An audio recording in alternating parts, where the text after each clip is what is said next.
What's up, everybody? Stacking Surfer here. Hopefully you guys are having a good week and ready for the weekend. I know I am. I'm going to do this virtual background because it's just a white wall behind me, but my head keeps disappearing. So my head's still there. Oh my gosh, my finger disappeared too. I guess you need a blue screen. Well, we'll do our best. All right, here we go, guys. So we got a great show today. We're going to talk about some pretty cool stuff. I recently just did a video posted yesterday with Andy Schectman, an interview. We're going to talk about that a little bit. I also want to hear from you guys. So put comments in the put questions in the comment section. Want to hear from you guys. Want to answer your questions that you have. This is an Ask Surfer video. The other thing I want to do is touch upon a couple subjects I'm seeing and themes I'm seeing in notes from people. So one of them is, what happens when we get down to a 30 ratio? Is there going to be any gold left to buy? Okay. Or is it all going to be gone? Can we switch or swap from silver to gold? So we'll hit that. We're also going to talk about what happens if coin shops stop buying silver. They're out of cash.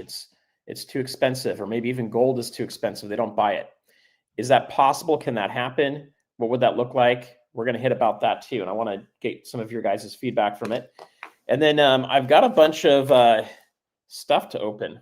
So we're going to open up a bunch of things and see what's inside of them. This is from the Wounded Warrior auction that we did. I don't even know what I picked up. A lot of it I ended up donating. So I'm not exactly sure what's in here. But we're going to check that out. But I'm going to welcome you guys to the show, and then we're going to talk about what's coming up in the next couple of weeks. I've got a ton of stuff coming. Those of you that have won GAWS, they are ready to go out. I just need to put them in the bags. So these are some of the GAWS that we've done over the last couple of weeks. And then I had another person, Cactus Stacker, sent me some money for a bunch of stickers. So Cactus, I don't know if you're watching this, but I'm going to be sending you that cool sticker. This really cool magnet. I only have a few of these left. This is for my 10,000 subscriber party, and that's signed. And then I've got Coin Talk. There's only a couple of these left with Nick's Coins and Stacking Surfer signed on it. And then you've got the OG sticker. I only made 100 of these. So this is number 55 out of there. But I'm going to be sending those off hopefully tomorrow, but it might be Monday. It's been kind of busy and crazy. But I want to see what you guys are doing in here. And it looks like Rob was the first in waiting. We've got Silver Shelby Stacker, second in waiting. Number 2 is always good too, guys. We've also got Cheap Laugh Kennedy 2318. Okay. All right. We've got Jake's Custom Parts in the house. He's our mod for tonight. Thank you, Jake. We've got SGTRP in here. Let's see who else we've got in here. Clarence Pereno, 1846. What's your favorite silver coin? I love Mexican Libertads. I will tell you, I got a couple different favorite silver coins. Mine are usually ones with ships on them, but one of my favorite coins that I have is the Mayflower. Big fan of the Mayflower. So I've got that in gold and in silver, but pretty much anything with a ship is my favorite coin. My favorite coin to stack is that one right there, American Silver Eagles. I've been trying to get as many of these as I can because I think this is the best play for swapping down the road and what could happen with taxation. So if you guys have questions on that, let me know and I'll cover that too.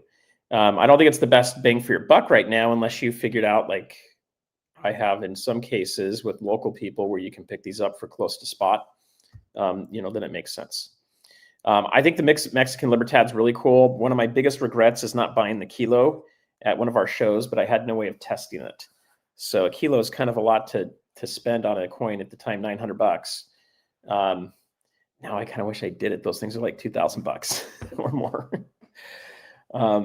We've got, let's see who else is in the house here. We have, okay, Paul 9137. Favorite silver equals a fantastic deal. I agree with that. That's usually what I go with. Now, if you guys are new to the channel, please hit the subscribe, the bell icon, and also the thumbs up. That helps people know what we're doing. The whole goal of this channel is to wake more people up into the whole idea of stacking. It's to help get people prepared for what I think is going to be a financial collapse at some point, as well as a currency, let's just call it a complete makeover that's going to be coming.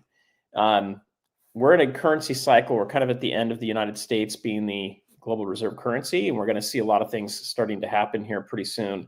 And it's going to get a little wild as we go through that. So that's what I want to be able to do, is help get people ready for it. Right now, we're sitting at about 14,000 subscribers. If we get to 17 by the end of the year, midnight, I'm going to do a live stream on New Year's Eve. I will be giving out a 10th ounce of gold, a bull reverse, a Toro reverse proof coin from Spain. And if we don't quite get there, we get to 16,000. I will probably, I think I'm looking at 5 ounces of silver. And if we only get to 15, I'll probably do like a 2 ounce silver coin or something.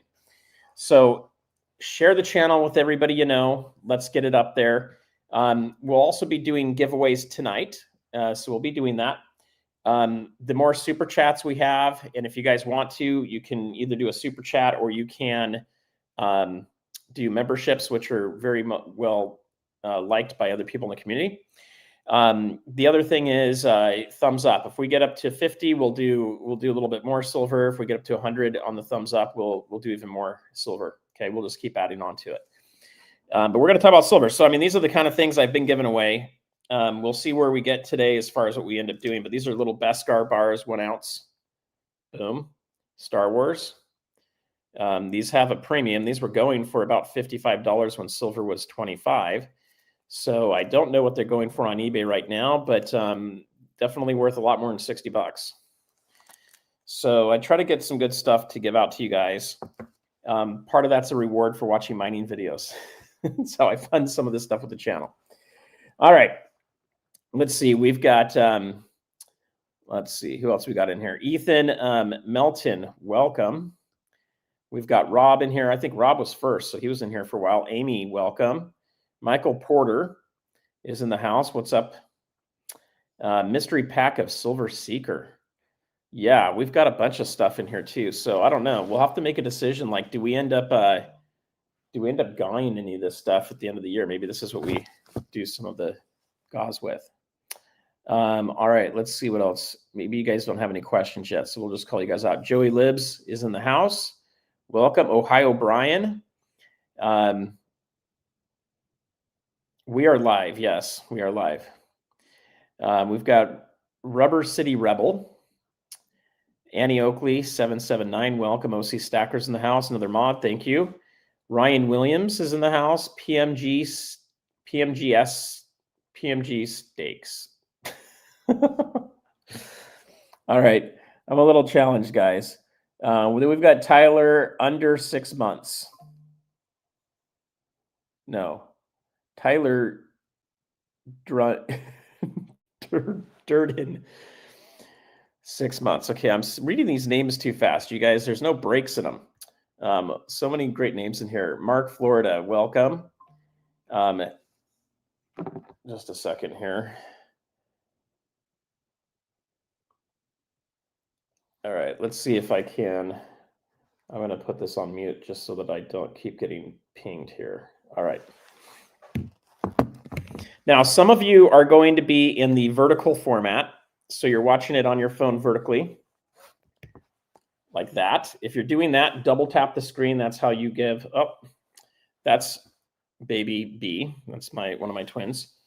Double tap the screen and you will get, it'll put a like up if you're watching it in the horizontal format on your phone or computer that way. Just go ahead and click the thumbs up. We get to 100, we'll do more silver. All right, guys. So put your questions into caps, put them in quotes, make them look like a question to me. You could say, hey, surfer, whatever. We'll make sure we hit that. Michael and Nancy Stacking's in the house. Welcome. Jake's Custom Parts is here. Mr. Palad, is what I'm going to say. You look like Obama. I don't know what that means. You like my stacking surfer hat? It's backwards. All right, let's see. We have Gulf's Island Rock. Love the interview with Andy. Yeah, Andy, it was a great interview, guys. It's the best interview I've done with Andy. Now, I want to give you a little bit of what's coming up here. So we are going to talk heavily about what happens when silver hits 100, 300, 500, 1,000, 1,500, 2,000, 500, 5,000. Okay, we're going to talk about that today. If you think those numbers are not possible, you don't understand what's coming. Okay, this isn't a pumper. I'm not trying to say, hey, it's going to get up to there, because it's all relative. If it's going to cost you like $1,000 to buy a hamburger and silver is sitting at $5,000, it's not that great. It hasn't really moved up a whole lot. Okay, but we are going to hit and talk about that a little bit. And will you be able to sell your silver and gold? Will there be anybody to buy it? So we are going to hit that. The other thing I wanted to talk with you guys a little bit about too is just what's coming up. So I've got an interview coming up with Kevin Wadsworth from North Star Bad Charts on Monday. So I'll be shooting that on Monday and hopefully get that out Tuesday or Wednesday. I've got a video from Tangible Investments. So Sil is the owner of that company, and he's the co-founder of PCGS. So we're going to be talking about pre-33 gold coins, which ones to stay away from. A lot of them are really overpriced, and you're not going to get a good bang for your buck with them. And others are really close to the price of bullion that could be a really good steal right now. So we're going to hit that. That's going to come out on Sunday. So look for that. I'll actually, after I'm done with the show here, I'll get it set up so you guys can start, marking it for a reminder. And then I've got an interview coming up with Rob Keynes from the Freedom Report. So that's in about 2 weeks. We'll get him out. And then also Don Durrett. He is really good at everything mining stocks. Okay. I mean, I don't even know where he's able to purchase a lot of these mining stocks. They're all these junior miners, and a lot of them are doing like 20% in a day sometimes. So I know some of you guys want to hit mining stocks, so we'll kind of hit that. If you guys have questions about that, we can hit it too. Last, we are going to be doing more live streams for members only. I've got to figure out how to do that right. Last time I did it, it opened it to everybody. We did have a great conversation. But there's certain things that I'm willing to cover a lot more on a smaller group that's not completely public to everybody, that can be searched by search engines, okay? And I don't mean conspiracy things. I mean things that are maybe a little bit more personal about what I'm doing with my stack, other things like that. It keeps it a little bit smaller crowd for us. All right, we have a bunch of people in here. So let's see here. I'm going to scroll down just to see everybody that's in here. So this one's an interesting comment just to come up. Utah banks will give spot. They always buy industrial supply. Will slaughter for your silver. What the heck? All right. Well, if you said heck, I know you're from Utah. Used to live there. All right. I think this is good too. Ethan's talking about 1/10 gold eagles right now. I think that is a good buy, guys. If you go back about a year and a half, most of the stacking channels were saying do not buy 10th ounce coins. They're too expensive, and the premiums are too high. Well, one of the things I'm gonna put out there is this: what happens when gold's sitting at 5,000 when it's sitting at $10,000? It's going to be much harder to find a buyer for your 1 ounce coin. A lot of retail people aren't going to be able to go back and forth. You're going to have to sell those to a coin store, find someone to barter with it, or to, like say a refinery. 10th ounce is going to be a lot easier to trade with people going back and forth. And so I do think there is a huge play going forward, at least in the short term, until wages increase drastically, and until there's a reset for those fractional coins, especially if you are going to need to use them for trading. However, for me, that's really more what I do as silver. All right, let's see. Let's see what you guys have got. I got a lot of cools, a lot of highs. We got folks in here from Texas. Hello, West. And then we've got another folks from Texas, West Texas Stacker. Welcome. All right, let's see. So my answer to Silver Eagles being a good buy is this. When I This is a silver round, okay? I can't remember who this is going to, but I do have your name all pulled up. I just couldn't I couldn't get it all totally done yet, but it's going to get done tomorrow morning. Okay, this is a silver round, okay? It's an ounce of silver. It's 3 9s fine, I believe. Yeah, this one's 3 9s fine. If you can buy this for $2 over spot, maybe $3 at the most, and you can buy a silver gold like the one behind me here for $2 or $3 more than this, that's where I start to say, okay, it's a consideration. If you're looking at like 10 or more dollars more than a silver round to buy a silver eagle, I wouldn't buy those. I'd pass on them. So it depends on what you can find them for. I just went up with OC Stacker. We drove up on Sunday to go pick up some monster boxes of silver eagles that that we were picking up. I can't remember the exact cost over spot, but it wasn't very high, from someone that wanted to sell it. So they were able to sell it for a higher price than what they would get going to a coin shop. And then we're able to take those and sell them to someone else at a lower price than what they would pay at a coin shop. Those only come every once in a while. I still buy from Miles Franklin. I still buy from SD Bullion. I still buy from my LCS. It all depends on the deal. So someone had mentioned here earlier, what's your favorite silver? It's the silver that you can get at a good price. Now, like these Beskar bars, I think when I originally got these things, so you can kind of see that detail there. When I originally got these, I want to say these were going for about $32 each. And silver would have been maybe about 20, 27, something like that. And then these had a premium that went up pretty fast. So it really depends. I wouldn't go and spend a lot of money on premium product if you're having to pay a very big spread over the spot price, especially when you can buy constitutional right now at melt or below.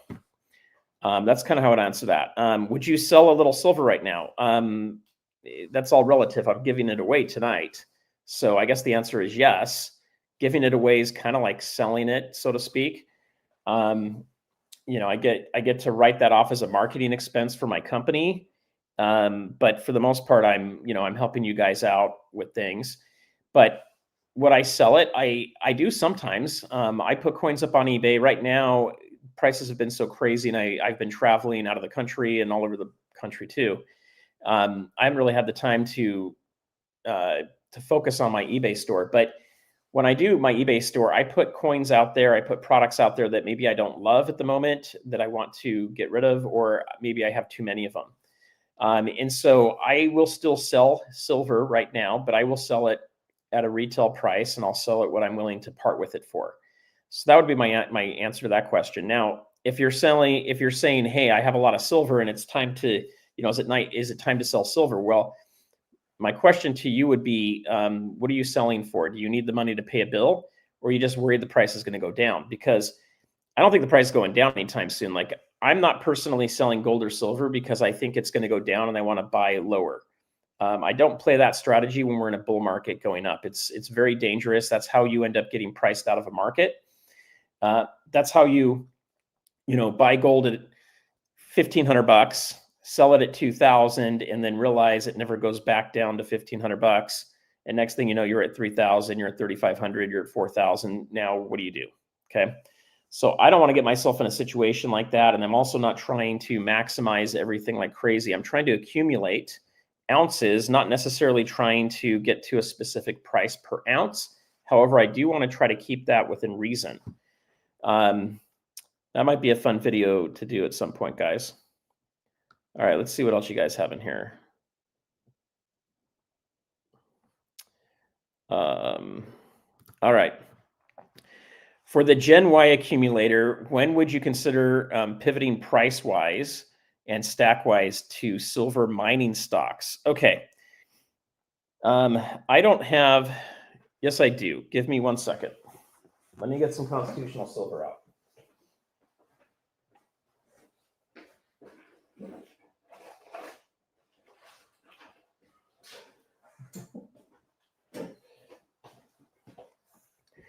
All right, I'm back. All right, how many of you carry a backpack around, and then you look in it and you realize you've got a tube of quarters in there that are silver. And you're like, where? I was wondering where those went. It's usually when I'm trying to film something that I have that. Okay.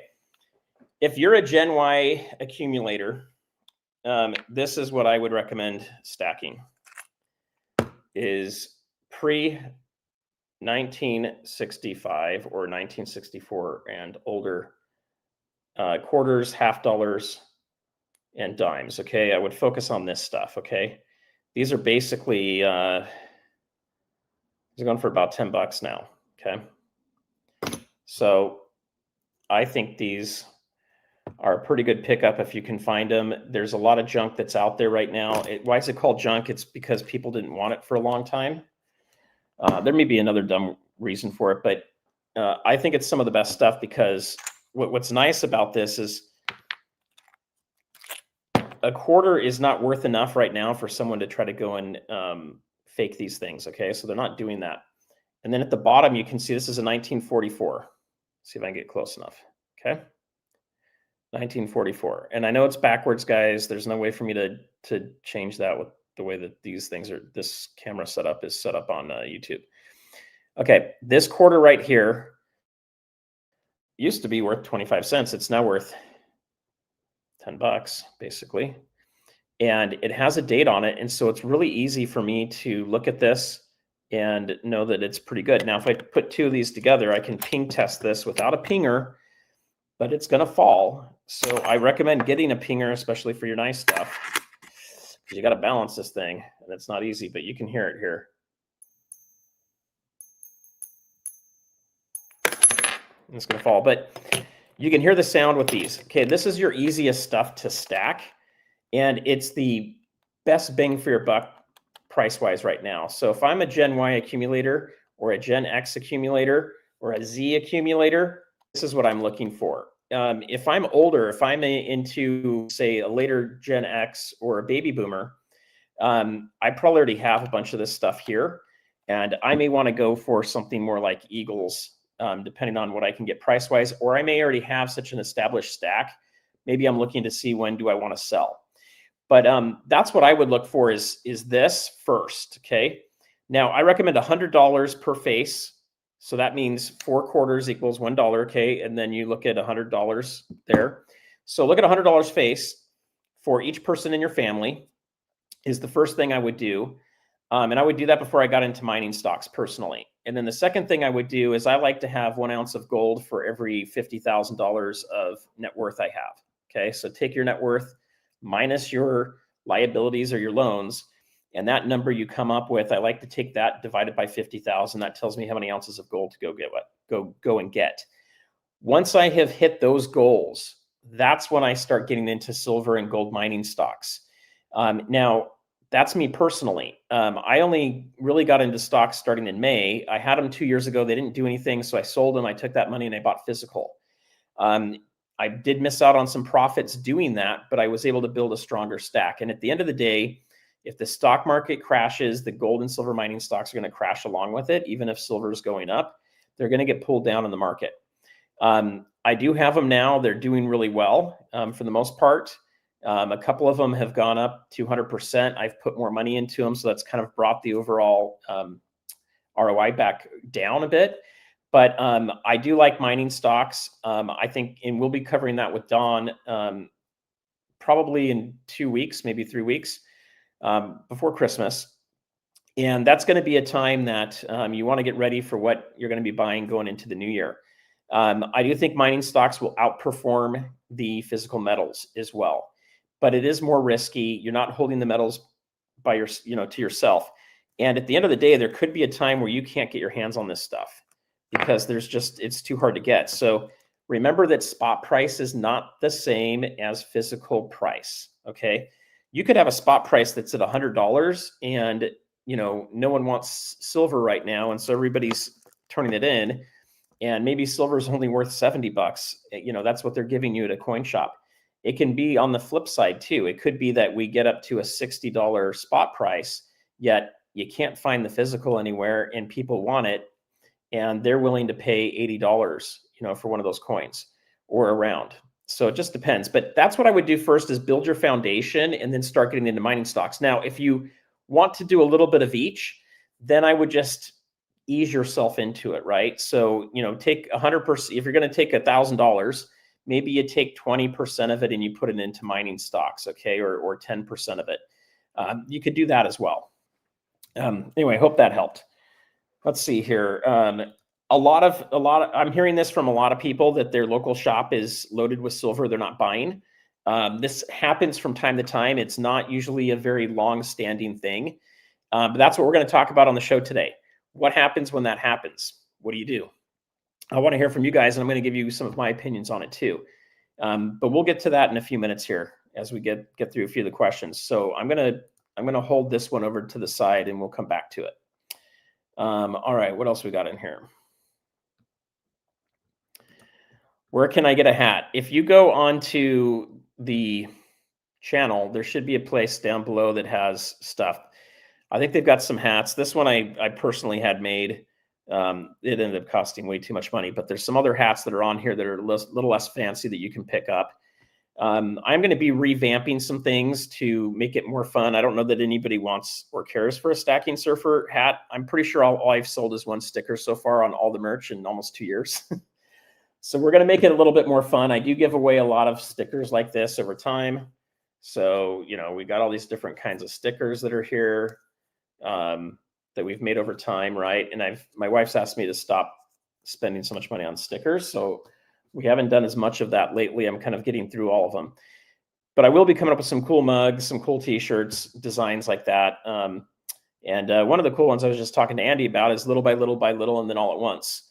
And anyway, hopefully he'll make that. I think that'd be really cool. If you really want one of these, you can text me and I can try to get you a logo so you can put it on. I think I got this over at the hat place in the mall. I'm forgetting the name of it right now. We got someone from Charlotte, North Carolina. Welcome. So I've been out there quite a few times. A lot of my coworkers are out that way.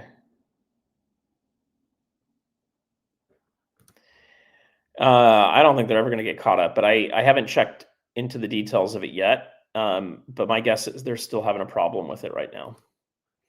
But I haven't checked, so I don't know for sure. So we'll hit this too in just a minute, West Texas Stacker too, because I know that's one that you've kind of talked about in the past. Same with OC. No, not necessarily, Ethan. If a burger is $1,000, it doesn't mean it's end times. It just means that we've had a lot of inflation. So if your wages continue to inflate as well, it might not be that big of a deal. Usually never keep up with it. You start to lose less and less of that purchase power. But, if a burger goes up by that much, which let's just say that's 10 times, what they cost today. It's a little bit more than that. But hey, you come to California, I think you're going to pay about $8 for a hamburger now, cheeseburger. But let's say it's 10 times that. Maybe your income doesn't increase 10 times, it increases 8 times.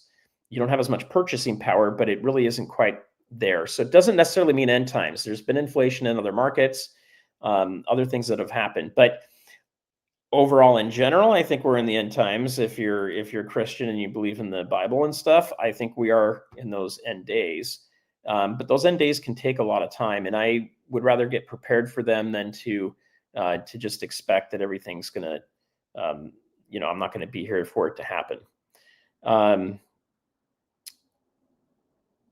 All right, we'll come back to this other question in a minute here.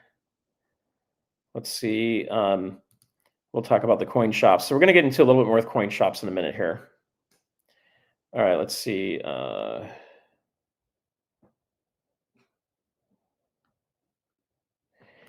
I don't know what this is. You'll have to tell me what you mean by this 400 million announced order. Do you mean from a particular person? So Ryan, you'll have to clarify that one. All right, let's get down here a little bit. So I'll hit this and we'll talk about this as well in a little bit more detail, but basically think of it like this, guys. The ratio should be how it comes out of the ground. Technically speaking, if everybody is holding the excess, kind of a standard excess amount of metals out of the market, not for sale. Okay. It's a little bit complex to look at it that way, but that's essentially how it works. If everything is held equal, the GSR is really where things have normally been pegged to, okay, because it's been used as money and it's circulating, okay. If you get a bank hoarding a ton of metals and they peg it to a certain ratio and then they unload those metals, you can throw off the whole thing. But honestly, we should get back to an 8-to-1 ratio because that's what it is coming out of the ground, which is lower than it was historically, which is 12-to-1. Now, we aren't using silver as money right now. If the price of silver continues to go up, we might see that ratio go up higher. A lot of people will talk about the ratios going down, like Andy will mention, because it's endothermic, it's on the surface, we've already mined all of that. Okay, I don't know for sure. I mean, it makes sense, but I would guess that ratio will come up a little bit higher with mining if we start to have more dedicated silver mines, especially if there's a lot more value in it. We'll probably start to see some recycling going on. Now, if you use it for missiles and stuff, you vaporize this stuff, you're never going to get it back. So, the way I look at it for ratio is if it's over 50, it's a better buy for silver. If it's under 50, it's a better buy for gold. And you could look at that as percentages, right? If it's at 50, if you're buying, buy 50% in gold, 50% in silver. When you get to 80, you're buying, 80% in silver, 20% in gold. You can kind of set what you want to do with it. The key is if you're playing the ratio, when it's high, that's when you want to be getting into more silver. And when it's low, that's when you want to be getting into more gold. And if you play that back and forth, which is tricky to do because it takes like a decade, maybe sometimes 2 decades to play it, you should be able to double your ounces of gold each time you do that, but it's going to be every other, ratio swing. So I'll have to find a chart for you guys on that. I don't think I have a way of pulling it up today, but if you started doing this when you were a teenager and you lived a full life, you really could play the ratio multiple times and continue to increase your stack just by doing that. Okay. This is the fractional silver. I would not buy anything smaller than a dime. And I'm pretty sure this is always going to be a better price than what people are selling you for fractional silver. So I wouldn't get into grams. I wouldn't get into 10th ounce silvers. The philosophy still applies. If silver's at $1,000, it is an easier thing to trade. But you have constitutional silver or junk silver. So I would stick with that more, but check the price and see. Maybe the other way is okay too. Those are cool. I don't have one of those, but I do think antique finished coins are pretty cool. All right, let's see. Okay, have they announced this yet? I saw this a while ago, like a month ago, but I couldn't tell anybody about it. So I guess I'm confirming it exists. I don't know if anybody said anything about it, but it actually is the coolest looking one of the series. So I will probably get those graded, and I'll probably get a couple of them. The Napoleon one's pretty cool too. All right, let's see. Okay, what's my silver and gold stacking makeup? So this is cheese on top 17, and he's a Lego man. That is cool that a Lego dude's watching this. I'm a big Lego fan, by the way. I grew up building stuff, and I took a bunch of architecture classes, so Lego was kind of fun. Now I stack with silver bricks. How's that? Except they're not the Lego kind. They're just like kilo bars and 10-ounce bars. Okay, he's got a fourth ounce PAMP bar. Rest is 50-50, government coin, bullion, and 90%. So I'm a mess. My spreadsheet got screwed up a couple of years ago, and I just haven't caught up with it. I actually have no idea how much gold and silver I have. I mean, I have a guess. I don't actually know what I have. What I'll tell you is my calculation in my head based on what I think I might have. I'm about 60% in gold, 40% in silver. Now, I started stacking, not on purpose, but my dad was giving me silver, so I started keeping that, right? He was giving that to me.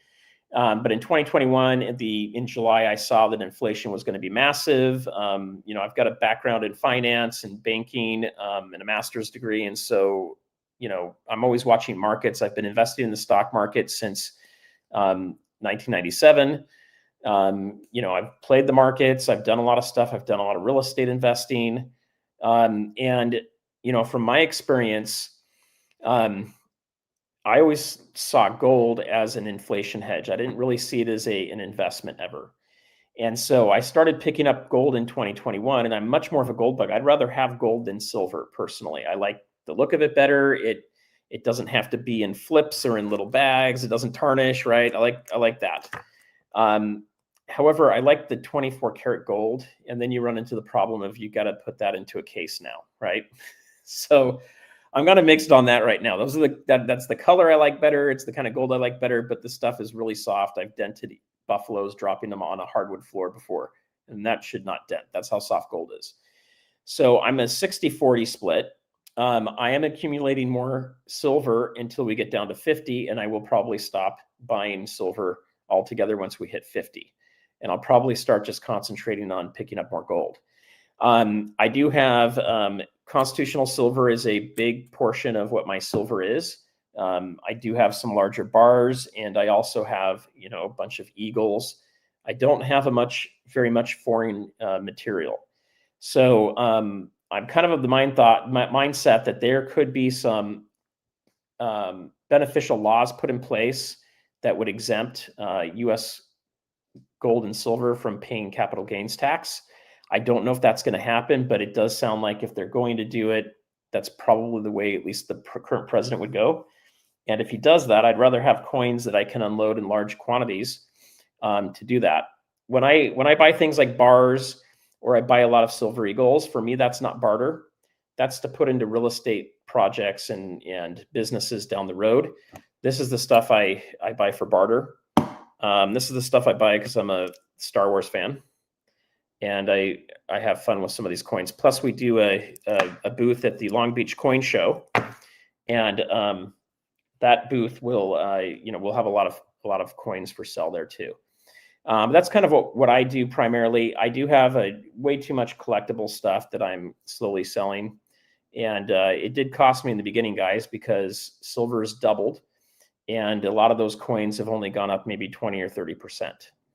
And so I didn't lose any money, but I could have more ounces if I had just gone with less expensive silver. But I got to tell you, if all you get is just quarters, it's boring. Or if all you get is kilo bars, it's boring. You got to keep this fun. All right, too much time on that one. Sorry. So yes and no. If you can get them close to the price of regular coins, yes, it's a great buy. So pre-33 gold, if you're buying it close to spot, good deal. Same with Morgans that are graded. If you're buying coins that are 2 to 3 to 4 to 5 times the cost of the metal right now, it needs to be rare. And rare is a hard thing to define, but it should have a small, mintage, and it should also have a small population of coins that are graded. The more rare, and that's what we're going to cover off on Sunday, by the way, with tangible investments. We cover off a bunch of that information on Sunday, and then we'll probably have the other video come out like Thursday or Friday next week.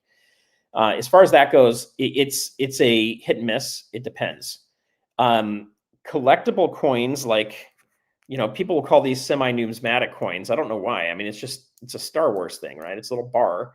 But, this stuff was selling for like $32, and the next thing you know, they were going for 55 on eBay, when you could go buy a silver eagle for about the same acquisition cost, like $32. You're better off buying the silver eagle and holding that than buying one of these. These have not gone up as much as a silver eagle. They're probably worth about the same price as a silver eagle now, maybe a few bucks more. But as we get more expensive with silver at $100 silver, is someone willing to pay $200 for one of these? My guess is no. And so this may end up being the exact same cost as like a silver round or an eagle. And that's the problem you can get into with buying too much of that. Let's see. So I'll tell you guys a few things. number one, the only time you're going to buy silver under spot is if you're set up in a way to purchase wholesale.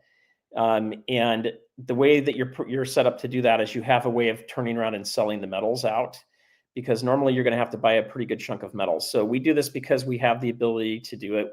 I do it with a couple friends here, and we do the Long Beach coin shows together. And so we're looking to buy products so we can sell it back at, close to spot, or maybe 1% or 2% above spot. That's why we're able to buy below spot. Most people aren't going to be able to do that. You can find deals on listings locally, and there's times where people are looking to unload, and maybe their local coin shop's only going to give them 4% below spot. And maybe they're willing to sell to you at 1% below spot. You guys both get a deal. He gets a better deal. You get a better deal. Those are usually very small deals that you're going to find from time to time, and they want you to take all of what they have. So sometimes that could be a tube, or sometimes that might be $100 face bag. They don't want to just give you a couple quarters, right? They want you to buy the whole thing. You got to look for those deals. You've got to know what you're doing. You've got to have things like my Sigma Metalytics machines over here. You need to be working at kind of as a business. To just try to go buy at those prices, you're not really going to find that. And I don't do that for everything. That's just when things come along. I still buy from SD Bullion and from Andy through Miles Franklin, because they can find product for me that I'm looking for. They can also give me very fair prices. So I still recommend having many ways of buying. I'll buy from my local coin store as well. Sometimes it's not about the price, it's about the relationship, and it's about the ability to go back and forth. And we're going to talk about that in a minute here. I think we'll go, what time are we at? We'll go about another 10 minutes looking through your comments, and then we'll jump into, and we do have Silver GAWS later, so stay around, guys. Hit the thumbs up if you haven't already. Hit the subscribe so you don't miss all the great interviews and videos coming. If you're on a vertical screen, double tap the screen. If not, there'll be a little button you can hit on your phone or your computer or TV. And if you're on your TV, pull your phone out. It's much easier to type with that. You don't want to miss the Silver GAWS. But about 10 minutes, we'll go through in a little bit more details on the coin shop. But what I'll tell you, I guess the quick thing I'll tell you guys on the coin shops, you want to have that relationship so that if someone isn't really taking silver and you need to unload silver and that's the only thing you have to do, they do it because of the relationship. Okay. There's things like that can happen. So you want to be able to build those strong relationships. All right. Let's see what we got here. Yeah, I stay away from anything smaller than a 1/10 personally. Even a 1/10 does not show up on a Sigma very well. Well, gold's fine, but when you're talking silver, like the dimes kind of get a little screwy, and it's because of the copper in there. Libertads on gold or silver, they should be pure, so I don't think you're going to have a huge problem with that. But I'd stay away from the 120s. They're just easier to lose. Gram is the smallest I would go, and I would only do that if you're buying it from Costco, personally. Let's see.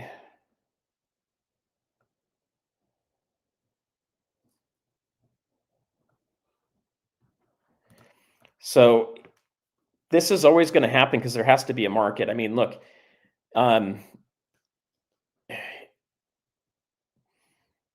everybody's got to make a living to make things go, right? And so you're going to have your wholesale price, you're going to have your retail price on things. When silver's going for $50 an ounce, a dealer has to figure out, what can I buy this for, right? Well, someone had to mint this thing. That cost money to put it into planchets, to then stamp it. Nose is itching, guys. And then they have to distribute it and get it out there. And so if you're buying this for $50, you could have a $3 or $4 cost into it, and you want to make $1 or $2 a coin. That's where things can kind of get thrown off in how it goes into this market. And so one of the things dealers are trying to do is they're trying to not charge you, $10 more for a coin. And so they have their bid ask prices that go back and forth, and those fluctuate. So what you're going to find is there's going to be times where you have a large premium, and there's going to be a time when there's a smaller premium. And that really starts to show that the spot price, which is really the paper price of silver or gold, is not the same as physical. And that's when you're going to kind of see it.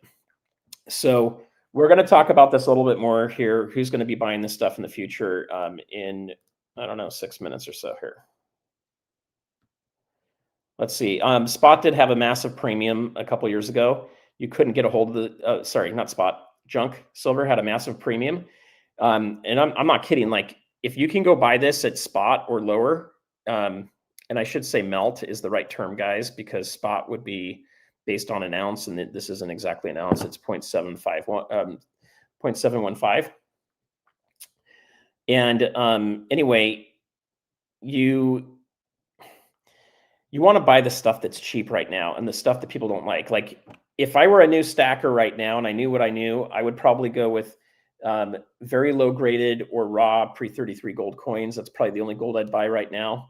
And I would be buying junk silver. That's the two products I would be loading up on right now. They're being unloaded. There's a ton of it around. And they usually have massive premiums on them. And I think you get a really big swing in the future for it. Yeah, nope. It's going to be a very significant year going into next year, guys. All right, let's see what else we got in here real quick.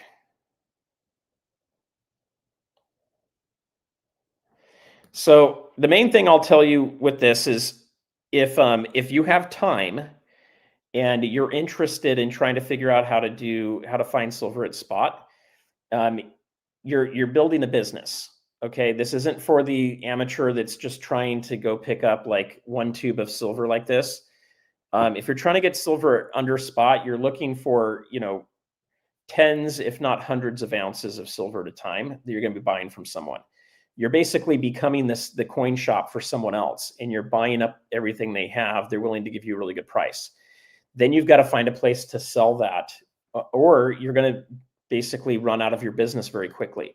So it's about building networks. It's about finding people. It's about finding the methodologies and ways to do it. So one hint I'll give you is there's marketplaces all over the internet where people are selling gold and silver. You can go look at those. But you're going to have to meet someone at a police station. You're going to have to have a Sigma Metalytics machine to verify it. You're going to have cash. A lot of these people want cash. And then how long can you continue to be buying? Okay. So it's going to take a lot more groundwork to do that. It's not going to be something that's just, hey, I want to buy from Andy, but he's too expensive, so I'm going to go figure out how to buy from Spot. Like, it doesn't work that way. There's a reason coin shops exist. Okay. We don't barter very much with this today.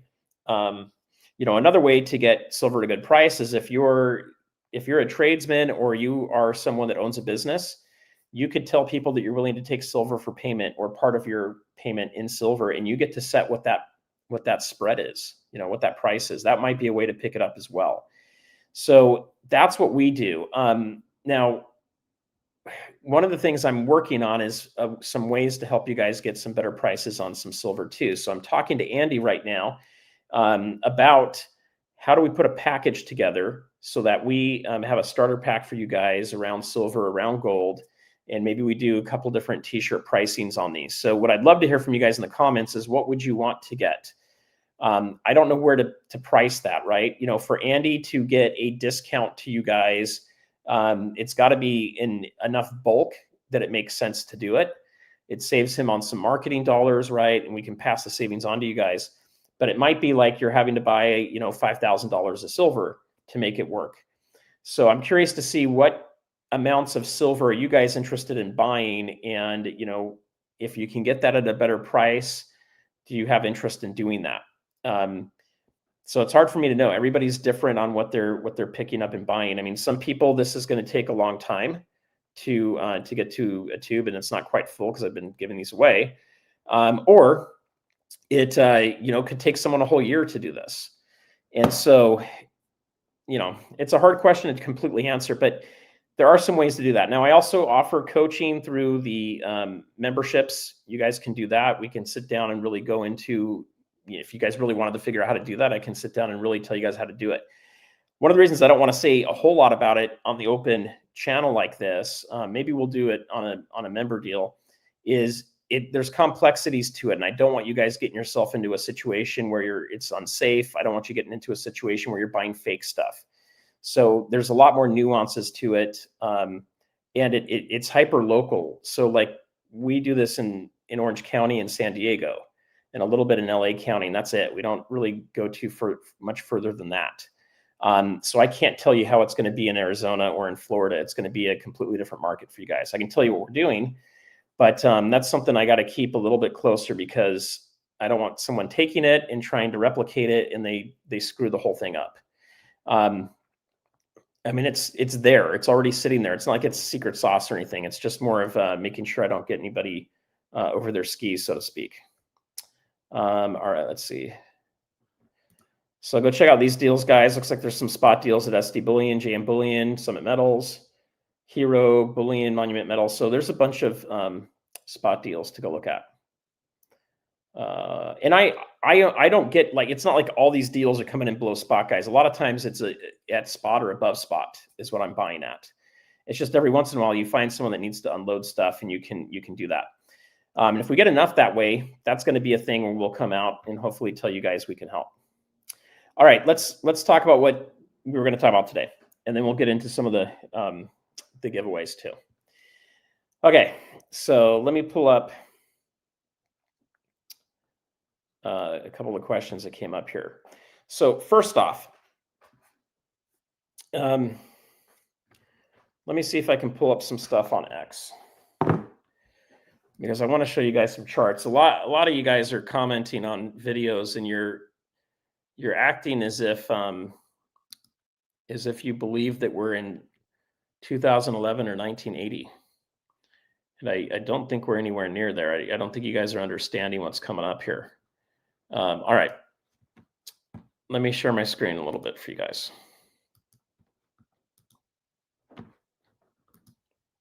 Okay.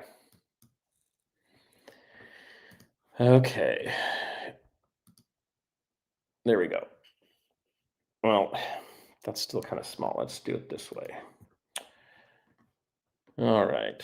Hopefully you guys can see this okay. I'll try to call it out the best I can. We'll click on a few of these, make it a little bigger. Does that work? I think that works. All right. I'm also going to go down to the bottom here because it's really easy to get too far behind. So now I can see you guys down here. If you put a comment down now about what we're talking about on the screen, I'll be able to see it pretty quickly. If you haven't already done so, double click the screen or hit the thumbs up. And if you haven't subscribed, please subscribe. If you're a new subscriber, these are live streams we do on Fridays. We do silver giveaways as well when we hit certain goals, and we hit one with Andy's videos. So we'll do some silver giveaways today. The other thing I just want to throw out to you guys is there's a lot more interviews coming up. This channel is interesting because it's kind of what I want to learn and what I want to know about. So I kind of follow my own stuff on that. But it's like mixing a channel that does a lot of interviews with a channel that does live streams and giveaways that kind of talks about economics as well as stacking and coins. And then we're also going to be opening up some silver stuff here in a little bit. So I want to point this out real quick. This is the concept to get in your head of when silver was at $4.50, a lot of people called it junk silver, right? They called the stuff junk, and they didn't keep it. Otherwise, there wouldn't be so much of it in circulation. They got rid of it. They got their fiat dollars. They got their jet skis. They got their condos, all that stuff. This next window here is describing what happens when it gets to 45. You know, a few more people show up. When it gets to 450, people are freaking out. And they're like, if I don't hurry and buy this, it's going to hit 1,000 and I'll never be able to own it. So like this comment here, FOMO, there's a difference between FOMO and let's say stacking. Okay. And when you look at FOMO, this is really a picture of FOMO here. Okay. So at 450, someone has to be selling silver at 450. It's probably the guy that bought it 45 and probably the guy that bought it 450. They're just $4.50. They're just not selling a ton of their stack. They're selling a little bit of it, right? And that can be totally cool. So the FOMO, though, is waiting for something and only buying it because you think it's going to go up and you're fearful, right? It's fear of missing out. Right now, I don't have FOMO, and I'm buying more metals than I have in a long time. I think I've bought more metals this year than I have any other year and this is a way higher year than any of the other years I've been stacking in. And part of it is because I see what's going on. I see it's accelerating. I have some more funds freed up. I decided to do, more of this than maybe buying some other real estate stuff. And then I vault it and just kind of forget about it. And then I have a few pieces with me to give out to you guys. But when it gets down to FOMO here, there's a difference. So for me, a couple months ago, I described this in the Andy video. A couple months ago, I felt very strongly that this is no longer a market swing up that's going to come down, but this is a systemic problem that is completely falling apart. And it's the currencies starting to fall apart. It's the fiat systems falling apart. And what I'm noticing is the banks continue to accumulate more and more gold. And now countries are starting to accumulate silver. They're starting to make it strategic, like in the US. And then in India has been buying it like it's about to go out of style. When they're hoarding the metals like that, and retail is still not showing up and buying it. I mean, I can't get my in-laws to buy this stuff. They're like, this is stupid. Why would we own any of that? And they're like in their 80s. I've been trying to get them to do it, but they won't. And so, I feel like I need to have a little extra to help them in case something goes wrong. And, I like my in-laws, so I want them to be safe and secure and everything. But I can't force them to do any of this stuff. They just see it as old stuff that's too hard to use, and, they don't want to bother with it. They also don't want to touch cryptocurrencies. They just want cash. Cash in the bank is the way to go. Well, that can be really dangerous with some of the stuff that's coming up. Now, feeling like it's time to accumulate because that's what the big guys are doing is different than FOMO for me. I'm not buying every little thing I can find, and I'm not overpaying for it. I'm waiting until there's good deals. Another great place to buy. So the places I like to buy at, SD Bullion. I bought a ton of stuff from them. I've bought stuff from AppMex. Okay, they're a little higher priced, but they a lot of times have product no one else does, no one else has. Okay, I buy a lot from Andy Schectman. I've also bought stuff from ITM Trading. I've bought stuff from Zhang Enterprises.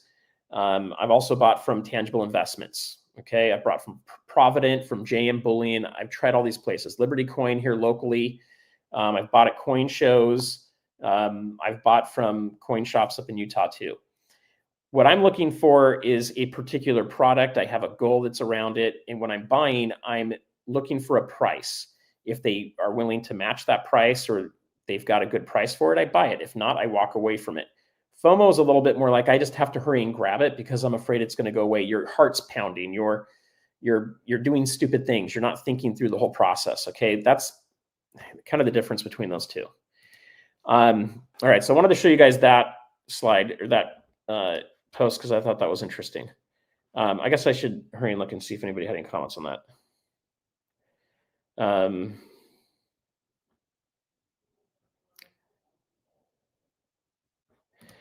Okay, so this is a good question that's relevant to this. Would you sell your silver to pay off your house when the price to do so?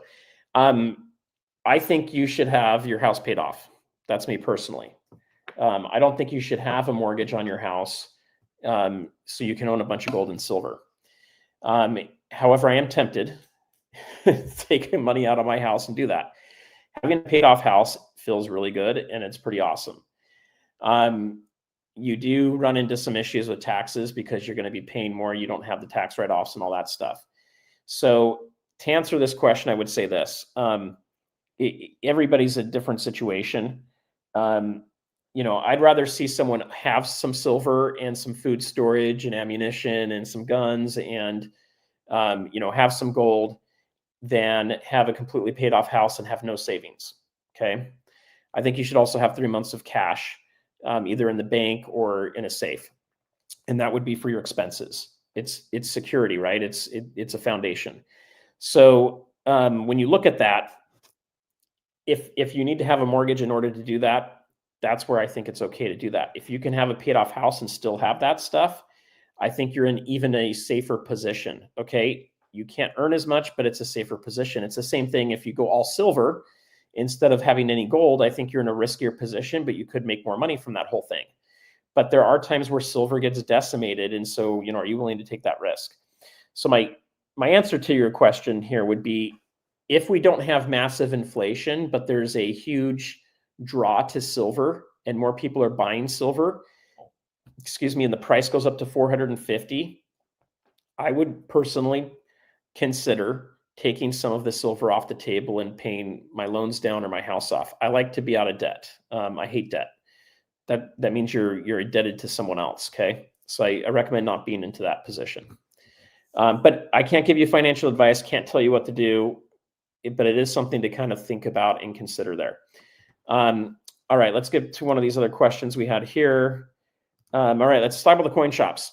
So what happens when we get to $100 silver, right? When we get to $100 silver, guys, I think what's going to happen is the same thing that's happening at $50 silver. I don't think it's going to be any different. I don't think $100 is a number that's going to break, bullion dealers or the coin shops. Even $300 silver, I don't think is going to break them. I think where you're going to start to get into a problem is if inflation of wages, what we get paid, has not gone up, and we get into the point where we're at $10,000, $20,000 gold. I could see a lot of people deciding that they want to go sell that gold for 10 or 20,000 bucks because life is difficult and they want to be able to buy other things, or they're, you guys are getting more mature and you want to enjoy it a little bit. I could see more people wanting to sell that, and I could see that putting a financial burden on coin shops. The bigger bullion dealers that work directly with mints like Miles Franklin also work very closely with their wholesalers and their melters. And for those guys, I don't think you're going to have a problem selling back to them. They're just going to sell it and it's going to go back into the system. At prices like $10,000 or $20,000 for gold, I don't think all of a sudden the demand for gold goes away. I think the banks will just continue to print more. The countries will print more money, and they'll just keep buying it up. I mean, it's the same thing if we were sitting in 2000 and you were looking at $250 gold, and you're like, oh my gosh, when it gets to 5,000, no one's going to ever buy it. It's all relative.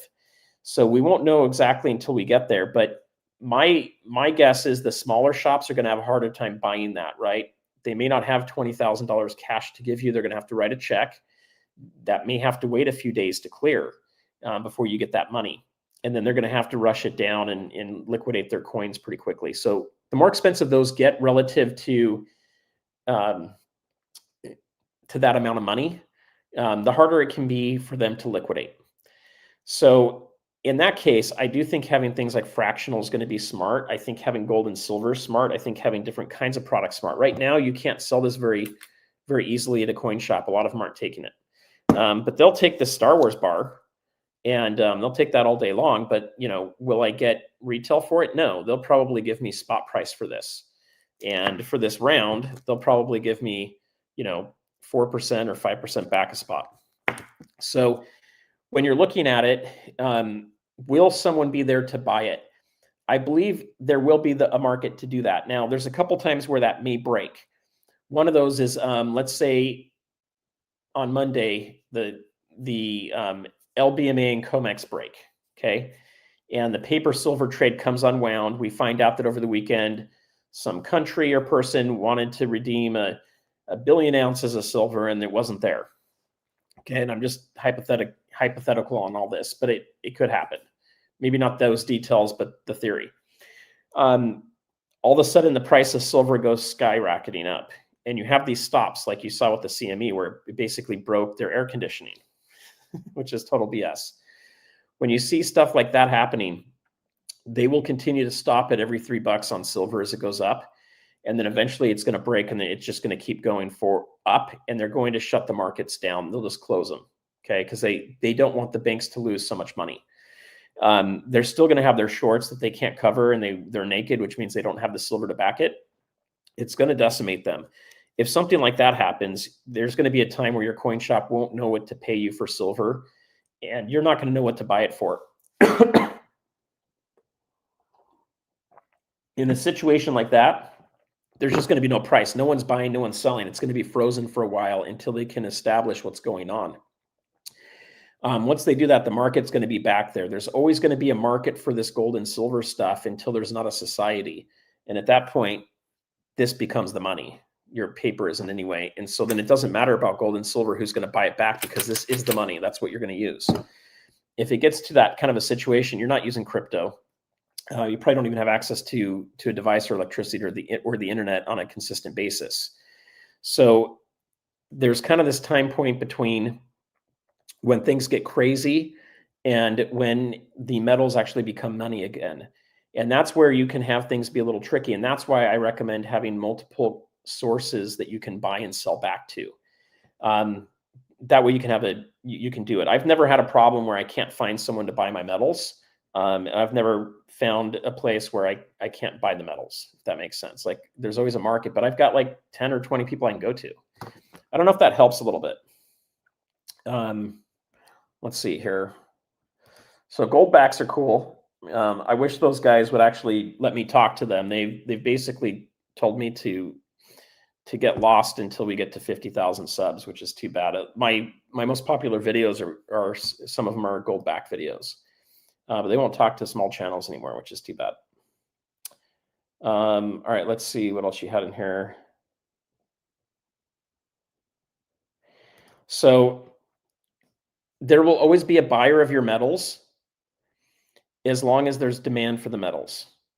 So the biggest risk you have in gold is that all the central banks decide to get rid of gold and not own it anymore.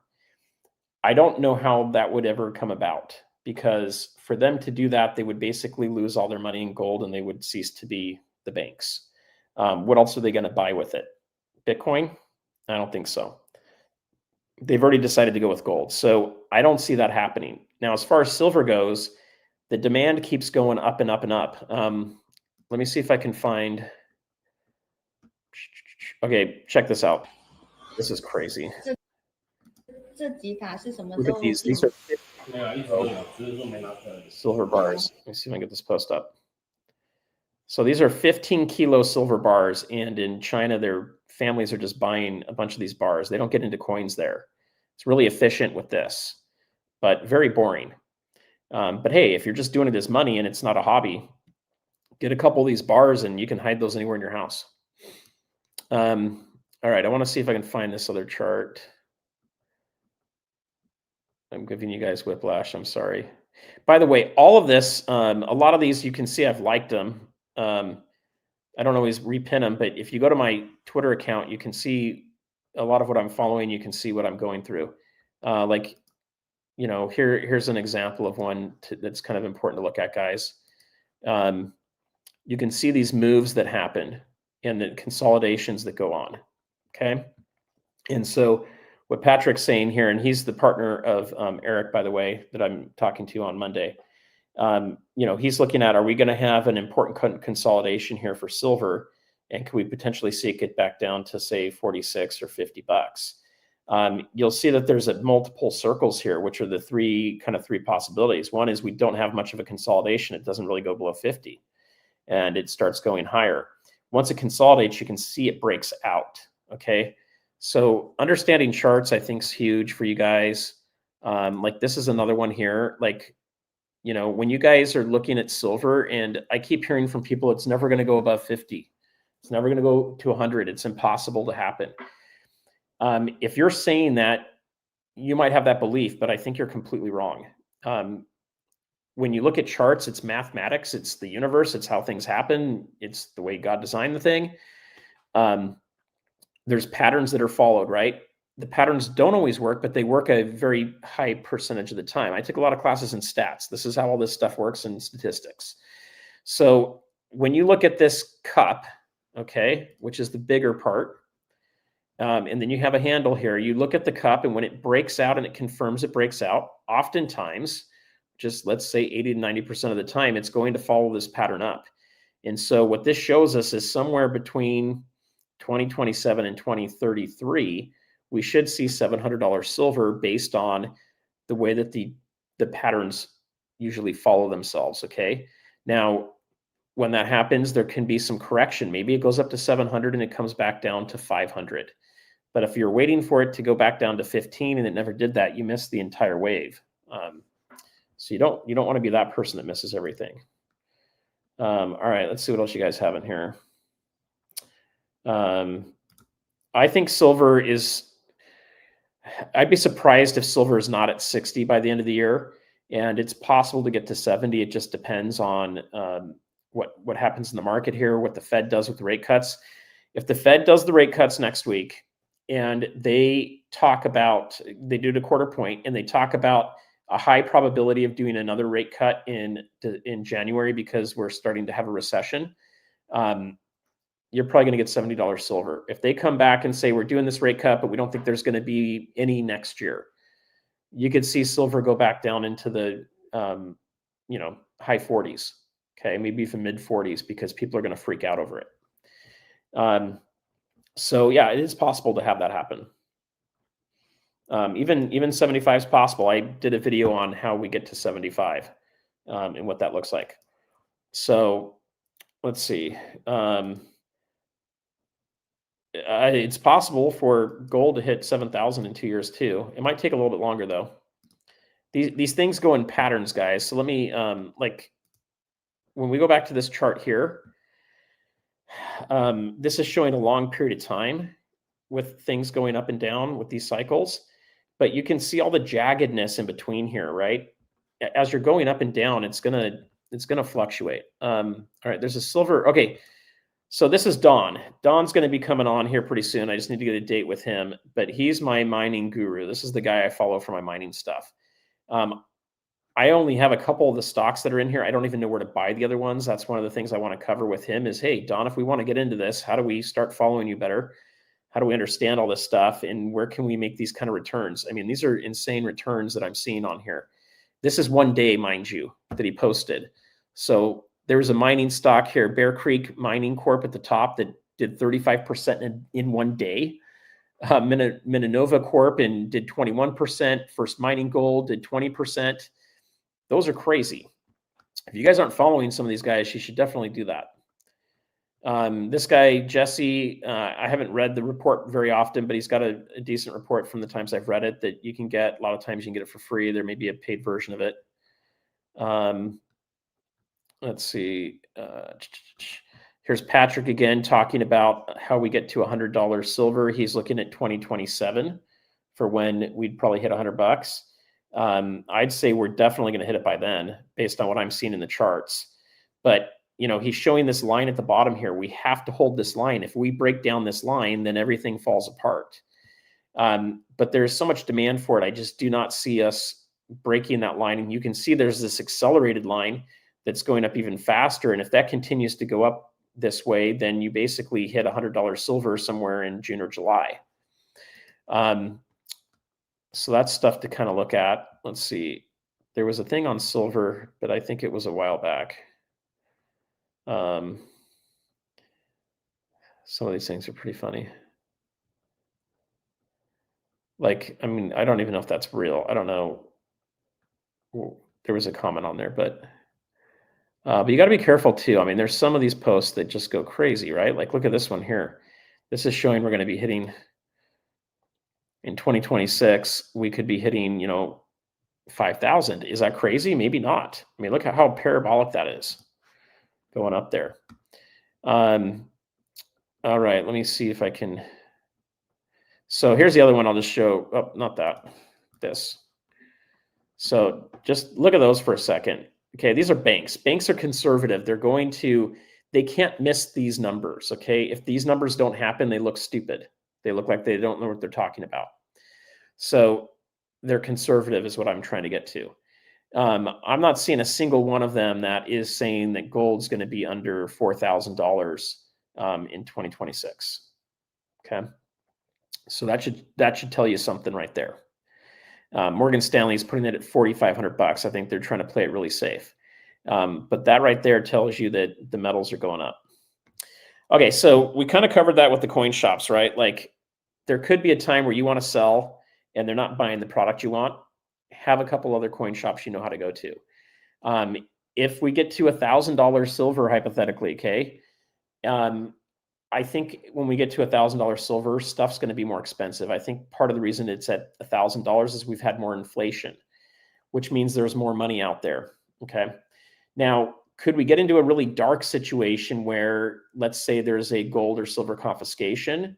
Not physically, but it's through taxation. Or it might be the kind of thing where they don't allow you to sell your stable coin to get into gold and silver, and you can't sell gold and silver to buy stable coin. It's kind of out of the system. Could they get to a point where they don't allow you to have and own very much of this, and you're having to kind of do it in a back alley with a handshake and trade a couple quarters? I guess maybe that could happen. But short of something really, really drastic like that, you should always have a market where you can sell your coins in gold and silver. It's going to come down to the price. So if we're looking at, let's say, a $300 price for silver and an $8,000 price for gold, and I'm just throwing these numbers out because they seem like, could we even hit that, right? They seem high, but I think we're going to hit both of those. But if we're looking at numbers like that, I still think there's going to be enough liquidity in the market for people to be able to buy those from you. Now, if we get to a point where that starts to get a little tricky, what's going to happen is they're just going to, if they're flooded with silver or flooded with gold coming in, they're going to start lowering the price that they're willing to buy it back from you at, okay? And so that's going to be like the premium or the discount that comes on it. And that's why the spot price can fluctuate. So don't get hung up on spot price is what I'm supposed to get for this, or it's worth spot price. Not really. Spot price is a guideline, okay? It's not what should be. So if you're selling below spot price, do not get all messed up about it in your head. Don't freak out over that. Or if you're having to buy above spot price, it's okay. They need to make their spread to be able to make their shop, pay their bills and electricity and stuff.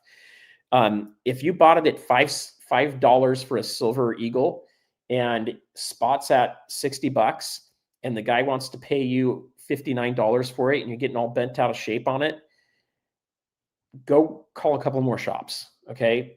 If you're believing the guy doesn't want to buy your silver from you, that's not what that means. Now, if he's so backed up, he can't buy any more silver, go to the next shop, go to the next shop, go to the next shop, call the big guys, call AppMex, call, Miles Franklin, call SD Bullion. I've never heard of a time where they're not buying. Okay. And if we get to a time where they're not buying, the system's probably broken. It's not that they don't have interest in it, unless all of a sudden we don't need silver and gold anymore. And I don't see that happening. I only see it going up as far as demand goes, for multiple reasons. Let's see.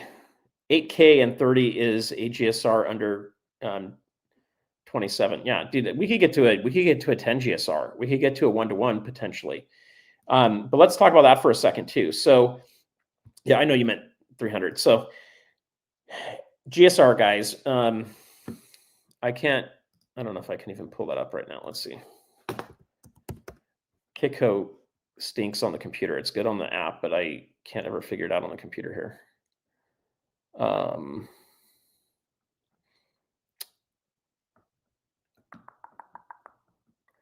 right, well, here's a cool one to kind of look at. So historically, you tell me where it's been above 72. Okay, guys, find a time that doesn't include, today, where it's been above 72 that's on this chart. These are the ratios you should be thinking about in your head. But these ratios are not going to happen until things break. Okay, the manipulation's there. The ETFs have to break, the paper silver has to break, the spot price has to break. And then what you need is a country like the United States, or maybe it'll be China or India. They have to back their currency with gold. And once they do that, they're going to set a standard and they're going to say, this is how much gold's worth. They're going to reevaluate to burn off their debt. For the US to do that, we're going to be somewhere around $50,000 for gold. Once they do that, they're going to also have a price for silver. Okay. And they're going to have a ratio. And that ratio is normally pegged to the mining ratio. It's not always. Like in Egypt in 2000 BC, 1 to 2, I'm pretty sure that there was a lot more silver around than that. But, historically it's been around 12, 15, kind of in that range. Right now it's about 8. So we're kind of like Italy in 1275. If you don't understand this and you don't believe it can ever happen again, then I've got a lot of ice I can sell you in the wintertime. I'm not saying this ain't right, but it's like selling ice to an Eskimo. They would normally say no. The ratios are going to get low at some point. I just can't tell you when it's going to happen. 75 is ridiculous. It tells you that there's been so much manipulation to keep it down so that they can do whatever they want with the silver. At some point, there won't be enough silver. Now, I'll tell you this. If all retail investors decided to stop selling silver, the price would skyrocket. We're the ones funding all of this because they're, let's see if I can find this. We're not even mining enough silver every year.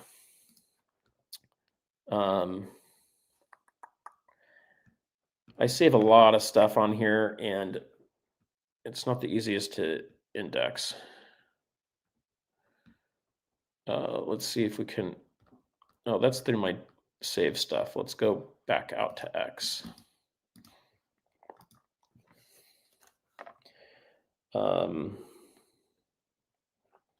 Let's look at it from this standpoint. Let's go to.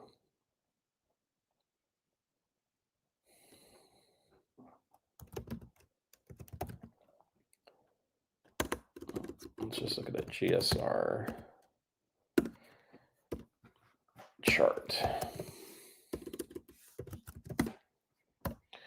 Oh, that's a post. I'm in the wrong place, guys. Sorry. I don't really search X on my computer.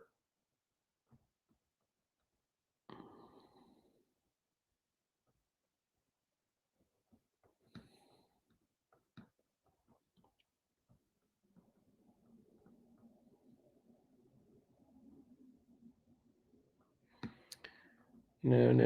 I'm trying to see if we can see a pattern in here real quick. See if we can do this one here.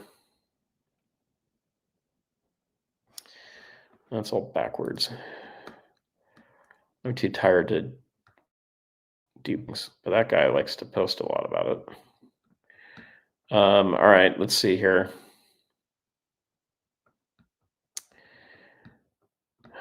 I know Kevin has one.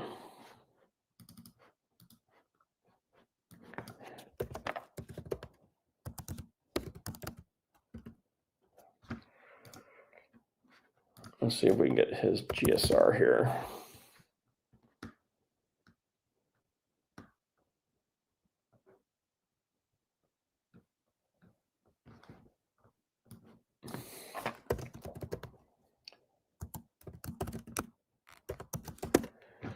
All right, let me see if I can get this because I want to make a couple points here.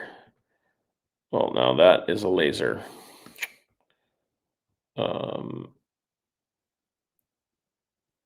Let's see.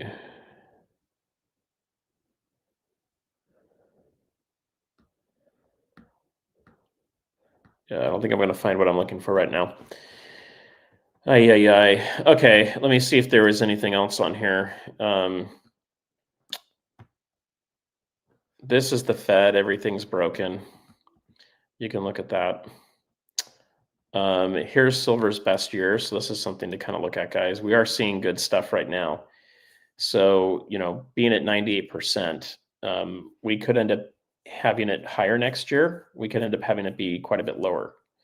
So I think that's something you got to, you know, take into account. Don't expect that it's going to go up in a straight line. Right now, I'm seeing a lot of demand for it. So I think there's still a huge possibility of getting to 60 by the end of the year. Next year, I'd be surprised if we don't get to, you know, 100. I think that's a high probability next year. But it's possible that we get to 60. Maybe we even have a run up to 70 or 80, and it comes back down and the year just doesn't end that well. If we get into a recession, guys, it's very possible that we see the gold to silver ratio go higher. I wouldn't rule out 100 gold to silver ratio happening again in the next 3 years. If we have major conflicts going on, and so everybody wants to flock to gold for safe haven, but we're having a recession, you could see silver get, you know, whacked pretty hard. So that's another reason why I don't go all into silver, because I'm also trying to protect my wealth. I mean, what if I get laid off and, you know, AI takes my job and all of a sudden I don't have a job and I'm kind of done with my career at 50? You know, gold is a much better thing to kind of shore you up while you try to get your house sold and things like that too. So GSR is not something you should be focused on. Okay. Unless you're trying to play the GSR, it doesn't even matter. It's just kind of it's like a temperature gauge, right? If I look at the temperature on my phone, I can probably kind of tell what season it is outside without going outside. Okay. Likewise, if I know what season I'm in, I can kind of tell you what the temperature is going to be outside. That's all the GSR is doing. If the GSR is super high, you just know that silver is out of whack, and you know that there's more pressure on silver's price going down. If the GSR moves down, then you know that has broken and that it's starting to equalize. That's really what the GSR is telling you. The bigger indicator to be looking at is what is the dollar doing, the DXY. Let's see if I can pull anything up on that. I did pay for some charting software. I just need to figure out how to use it for trading view, I think. Once I get that figured out, guys, I'll have some things to kind of show you with that. Let's see.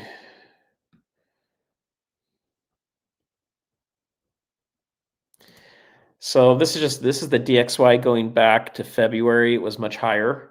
It was like at 109. It's a index based on a bunch of different currencies. The Japanese yen is a big one of them. US dollar is one of them. I think Euro's in there. But you can see that it's been down, and this isn't really showing you the pressure. But we're starting to head lower. As this goes lower here, it's going to push the price of gold and silver higher. This is more important to look at than the GSR by far. All right, let's see.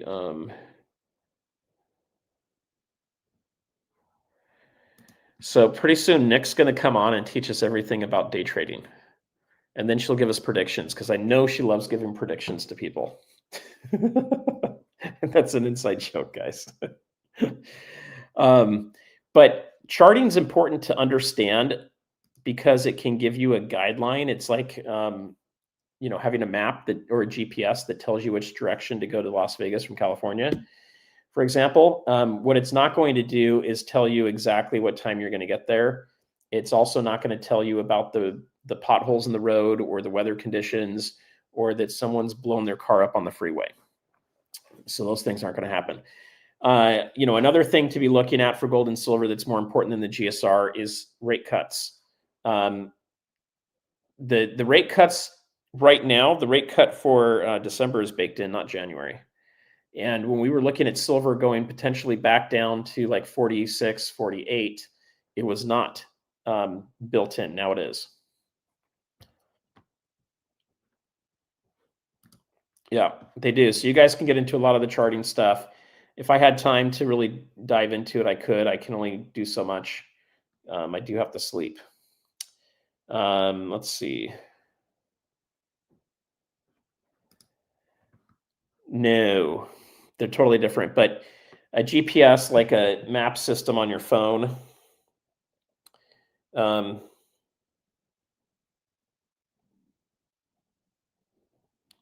like I'll show you Los Angeles here, okay? All right, let's do this. We'll go back to me. Okay, can you guys see Los Angeles? It's backwards, okay? See there's red lines on there. If I were using this as a GPS, I would be able to see where my car is relative to these lines, and then I would have a green dot that told me where I'm going. This map is only going to tell me that there's like some slow roads. It's going to tell me which direction to go, and it might tell me to alter the direction, but it's not going to tell me the weather. It's not going to tell me if there's a pothole or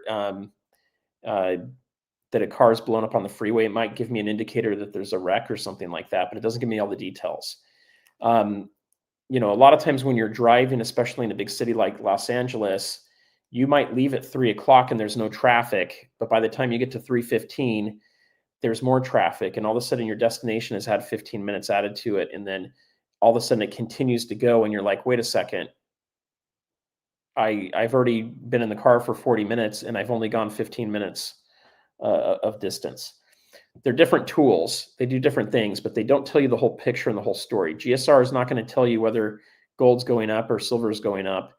It's just going to tell you the ratio and relationship of the two metals to each other.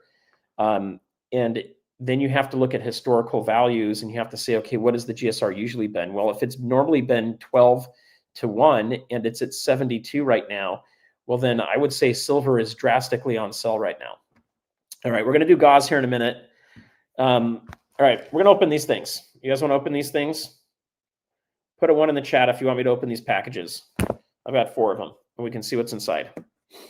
If you don't, and you just want to keep looking at X stuff, put a 2 in, and we'll do that.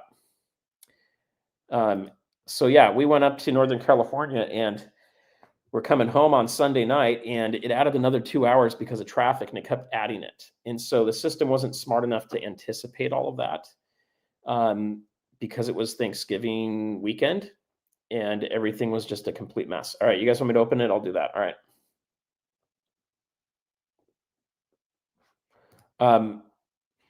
Everything's in a cycle. When no one wants to buy it, that's the time you should be buying it in most things in general. So Nick's going to find this out if she's doing stocks. You don't buy the stock when everybody's hot on the company. Okay, you buy the stock when they've had a bad quarter, but all the fundamentals are good. Okay, they just maybe missed something, right? Something went wrong. You may be looking for a company that is really strong, but it's not loved by Wall Street, and so it's not, doing as well.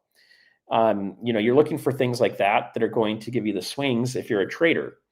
I did amazingly well day trading for a while, but it was so much stress. My wife, she wouldn't let me do it anymore because that's all I was doing is just checking it all.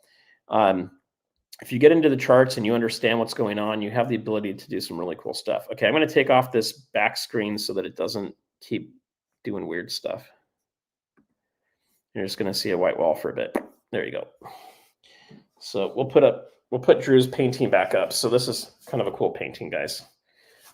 And what I liked about this when I saw it is there's a surfer and there's these big waves and he's a little dude and he's just getting started and he sees this big potential. So I was like, this is kind of cool, like the potential of the channel here.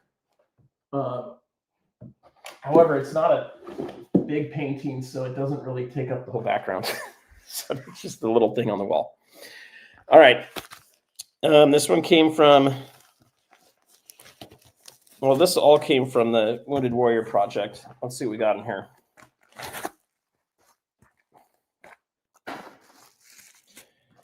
All right, what do we get here?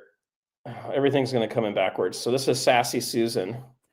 Well, that sticker, that's pretty cool. Here, let me take that down so I can see what you guys are doing. Oh, I don't even know what that button was. Let's see, what did I put up here? Oh, junk silver is going to become not rare, but in demand when everything starts to fall apart, okay?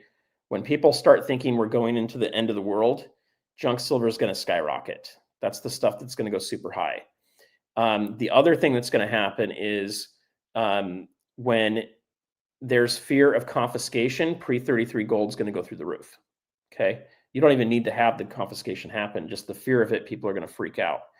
Also, when rich people decide, hey, I need to start buying gold, I've been all in Bitcoin or I've been in the stocks, they tend to not want to have, boxes and boxes of monster boxes of silver somewhere. They may just want to have one box of NGC 20 coins and one of those black boxes of, pre-33 gold that is worth $1 million for 20 coins. So you got to kind of think through that. Sassy Susan, boom, look at that. That's a pretty cool sticker. She must be a cat lady. That is like a lot of cats.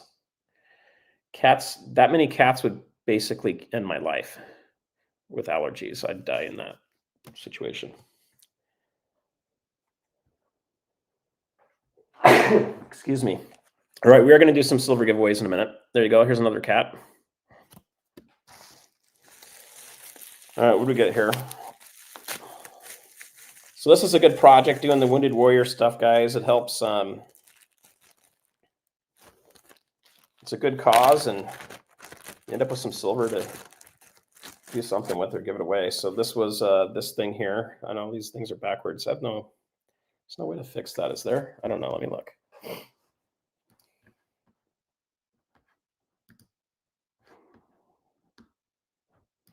Oh, maybe I can fix it. Is that fixed? All right. Look at that, guys. Now it's fixed. Okay. So you can see that. I'll give you the stickers back. Elliot or something. And Sassy Susan. All right.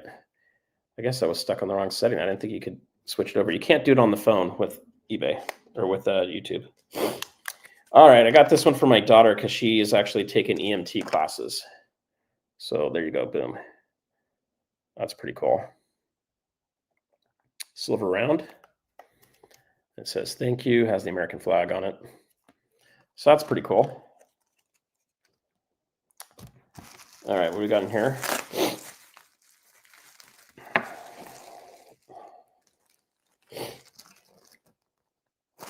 This feels cool. We've got Sorcerer Stan, 1 ounce Doctor Strange something. Oh, I think I know what this one is.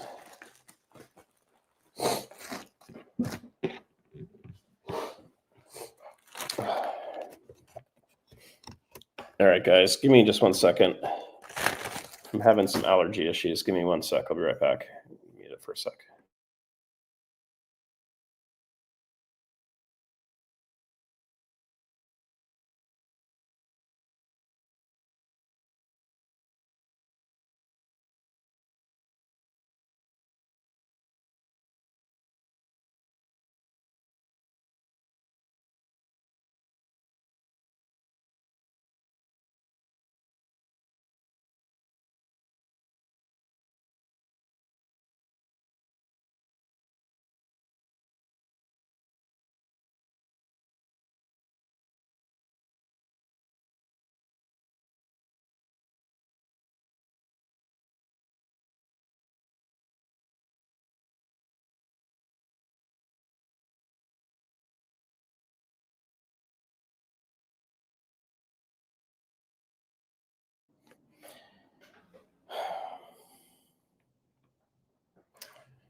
Well, now I have no idea where my glasses went. Oh, well. I think Sassy Susan's cats are getting to me. That's what was going on there. All right, we're going to do silver giveaways in just a minute, but I'm going to pull a few of these things out. Okay, this is Doctor Strange. So I don't have any of these things, but that's kind of cool. So this will probably be a piece I might put up on eBay, or we'll maybe do something else with it, but there you go. It's a 1 ounce, 2025. It looks like there were 27 of these out of 250, or this is number 27 out of 250. So that's kind of cool.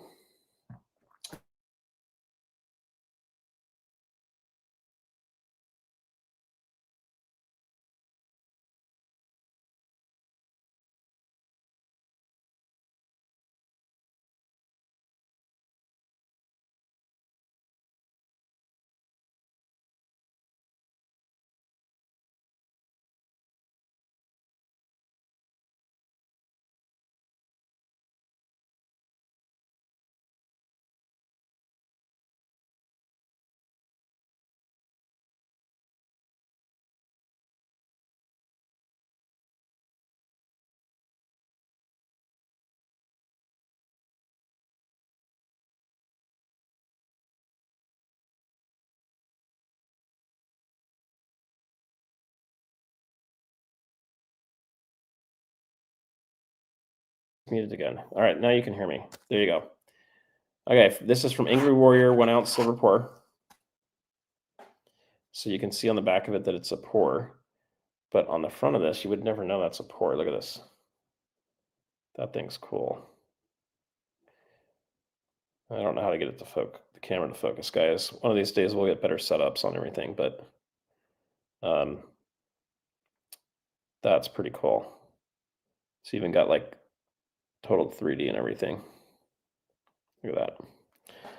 So that is cool. I do think having some fun pours is really cool. I wouldn't recommend having a ton of that, but I think those are pretty cool. All right, what do we got here? This one's from Silver Dragons. I think I know which one this is. It should feel heavier though. It doesn't feel very heavy.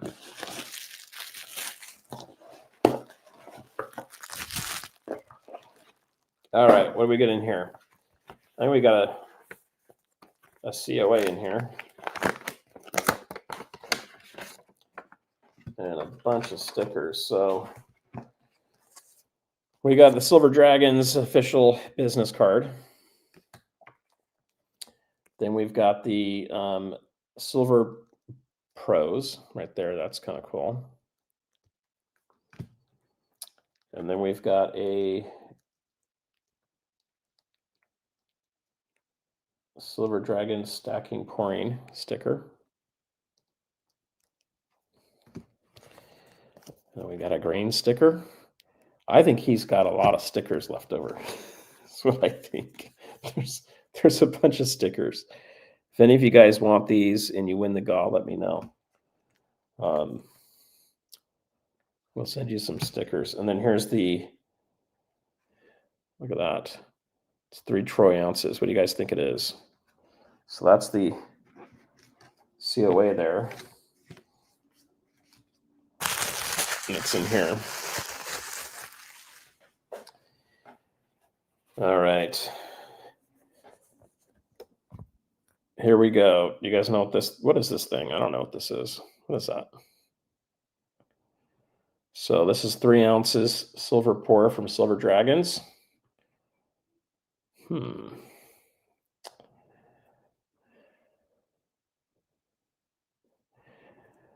It's not a surfboard. However, it would be, I mean, if you can make a surfboard work like that, it'd be kind of cool. Yeah, it's Millennium Falcon. Anyway, that's pretty cool. I'm a big Star Wars fan. So this is something that we're going to add to the collection. We'll put that out at the coin show. All right, we got one last box in here, and then we'll do our silver giveaways. I don't even remember doing this stuff. Okay, we got 2 things here. So the first one is a silver Pac-Man.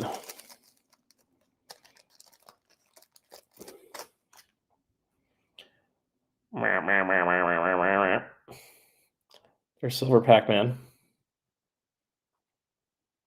He has mirror eyeball finishes.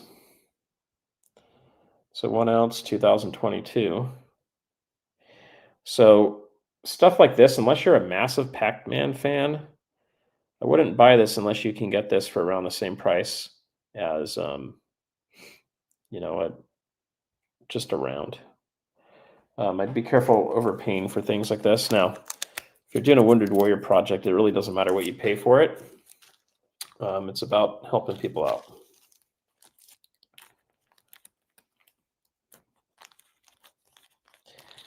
Let's see if it tells us. It's not colored, so I don't know which one it is.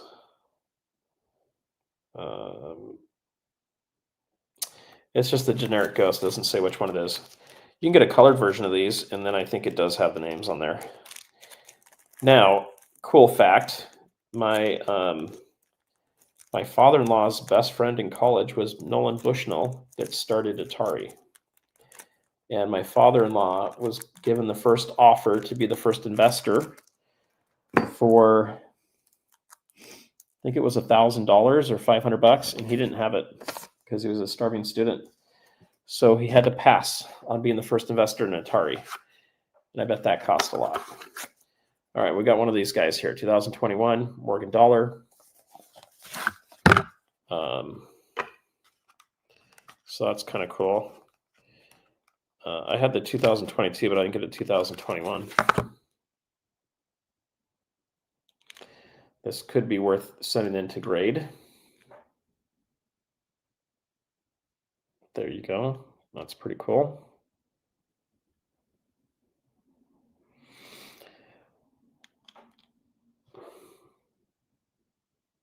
Let's see, can you see the CC at the bottom? Oh, it's not focused enough, but it should be down below there. But yeah, that's pretty cool. So I didn't have one of these. I kind of missed out on that. These came out before I started actually really stacking. So I haven't been stacking that long, guys, but I have been learning like crazy, and I have been stacking like crazy. And so, you know, for you that people that are getting started, I don't think it's too late to do this. And I think you can still learn a ton from everybody that's out there. And I think there's a lot we can do with that. All right. So we're gonna do some giveaways here. First rule is you have to be a subscriber. So if you're not a subscriber, hurry and press the subscribe button. Okay.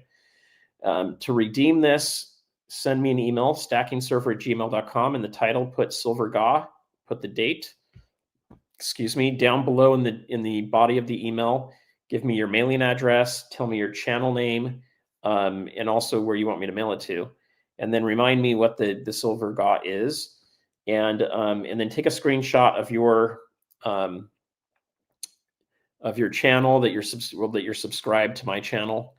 If you can, take a screenshot of your winning with your name up. It'll be even better. But let me get this prepped real quick, and we're going to do the giveaway tool here.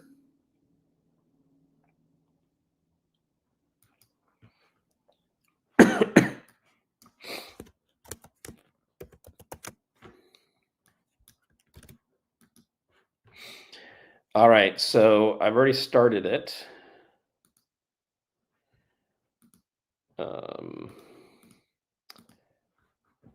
Stop.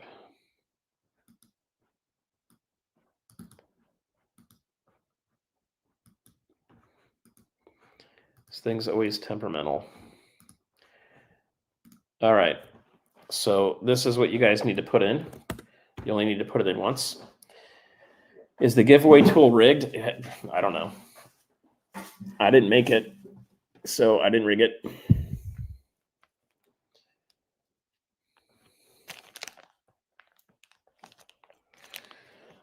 Oh gosh, kids have been ordering too many things off of eBay. All right, so put that in there. Here's what we're going to do tonight. Well, actually, first off, what did we get to on the thumbs up mods? Tell me how many thumbs up we got. And we're going to run this a couple times for people. We'll do it quickly because I'm going to start dying of allergies here because of Sassy Susan's kitty sticker. Apparently, I don't have to be with the cats. I just have to see a cat.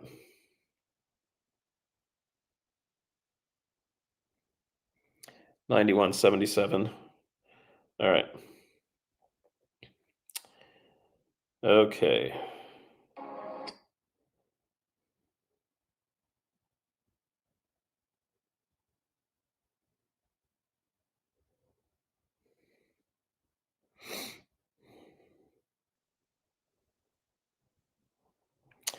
Okay, now, if you're in the vertical stream with your phone like this, go over to my channel real quick and go to the lives and click on the one that has 94 thumbs up. Okay, can you guys see that?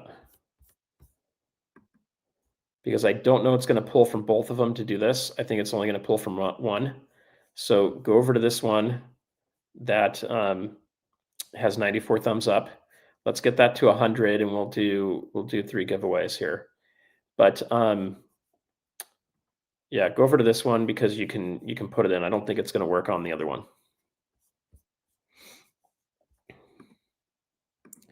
I'll give you guys a minute because we're going to do 3 of these. All right.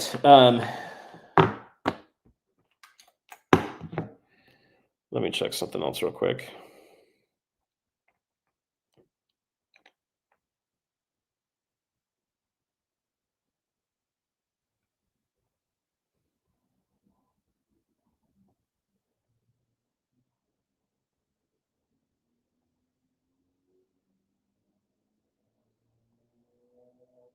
All right.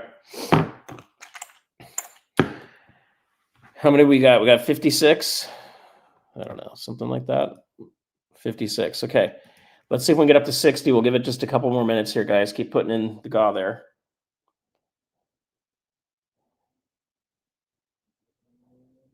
Ooh. So I do need to put some other. I have so many videos to do. I wish I had more time. I did get my Army one graded. It came in as a 70, and then I had my Navy graded, and I'm waiting on the Marine one. I better double check that that's coming through. That might be going to OC Stacker's house. OC, do not open that thing. Anyway, sometimes I get screwed up, but we're gonna do some giveaways here. What do you guys think? Should we do quarters or dimes today? What do you guys think?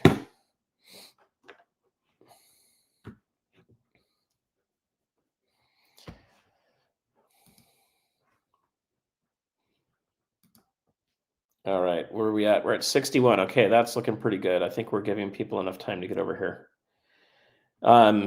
Quarters. Rob says we should do quarters. We got a few of them. I've also got dimes somewhere. Got dimes somewhere.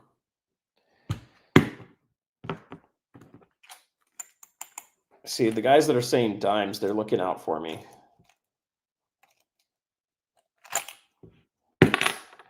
But I did tell you guys we're doing these mining videos, okay? So I only did 4 this year. And I get so many complaints about it, and you guys get so mad that there's a mining video. That pays for the GAWS. Don't get angry. Watch it. You don't have to buy the mining stock. You don't even have to be in mining stocks. You can also fast forward it if you really don't like it. But it's kind of hard to look a gift horse in the mouth and then slap it really hard. That's what I always say. All right, let's do this. We're going to do I don't have my dimes in front of me.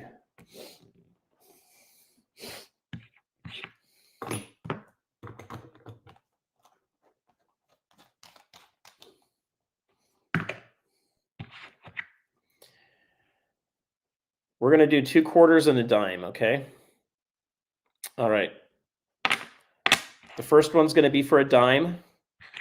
The second one's going to be for a quarter. And the third one's going to be for a quarter. If I had someone that could mail all this stuff for me, and it's not OC Stacker because I'm still waiting for him to mail some quarters. It's been 2 months.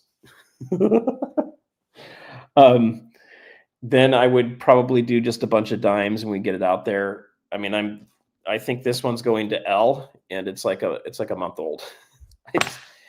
I don't. You guys, you have no idea. Like, I don't know if you can see it. My arms here are all bruised. I've been hooked up for 3 weeks in a row. I've had them take a third of my blood out to clean it. Good news is I'm feeling way better, but I have a lot of health issues, so I just don't get the time out to get out there and do that very much. All right, we're gonna run this thing. So this is the first one for a silver dime. Let's see where it goes. Boom, Joey Libs 6236. So email me, title, put in GAW, put in there the dime, and I'll send out some stickers, or I'll send out at least a sticker with each of these 2. So congratulations. I'll see if I've got a Mercury dime laying around. Those are kind of fun. I like those. It might end up being a, well, it might not be a Mercury. I'll have to see what I got, but I do have a couple of those laying around. End of the year, we are going to do some more 1 ounces as well. So we're going to have a party for that. So Joey, do send me an email. Put in Joey there. Take a screenshot of this. Take a screenshot that you are subscribed. That helps me. And then if you can send that by tonight, all the winners, please send these tonight so that I can get these packaged and ready to go. That way you don't have to wait a month for it. We are going to do a bigger live stream on New Year's if I can, as long as I'm not sick. And we'll do some more silver giveaways to kind of celebrate the year.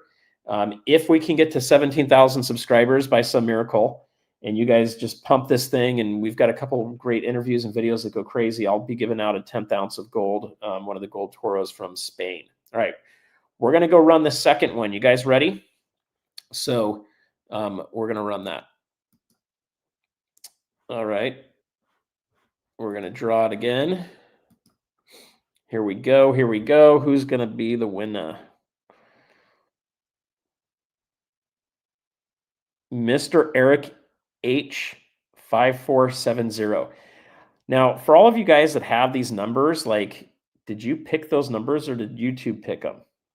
Some of these numbers seem really random. They're not like birth dates. So I don't know what that thing means. All right. So it'll be one of these two quarters. Okay. I don't want to get too picky on that, but I got these quarters here. So Eric, congratulations. Send me the email as well. Take the screenshots. That would be awesome. And congratulations. YouTube picked them. That's weird. I can't believe there's Mr. Eric H and that there's 5,470 of them. So it's just, I wonder how they pick those. It just seems really random.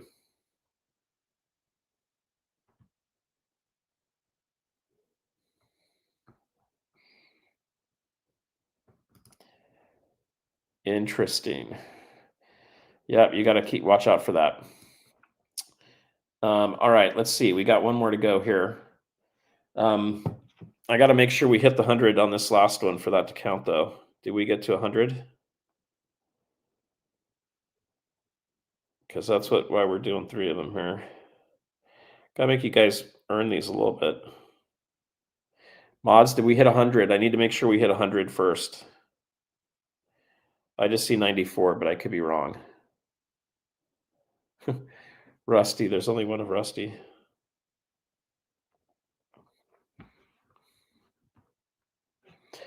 Yeah, hashtag GAW. There you go. All right, we're at 103, so we can do this next one. All right. You guys ready? Let's do this. Who is it going to be? It's probably going to be OC Stacker. He wins like everything. Woo, it was almost me. I don't have that Yankee rule, though. Okay. Reformed Bear 2558. I hope that's not like your home address or something. Anyway, congratulations, guys. So here's the deal. We've got a handful of interviews coming up. So we are going to have Don Durrett on. Hopefully we'll have Eric King Kong again before the year's over. We're going to have Kevin Wadsworth from North Star Bad Charts coming on Monday. I've already got 2 great videos with Syl from Tangible Investments talking about pre-33 gold and how to not waste your money on pre-33 gold. If you guys are even remotely interested in pre-33 gold or getting the most bang for your buck with gold in this bull run, you got to watch that video. It'll drop on Sunday. I've also got a video with Silver Heist about the Mayflower.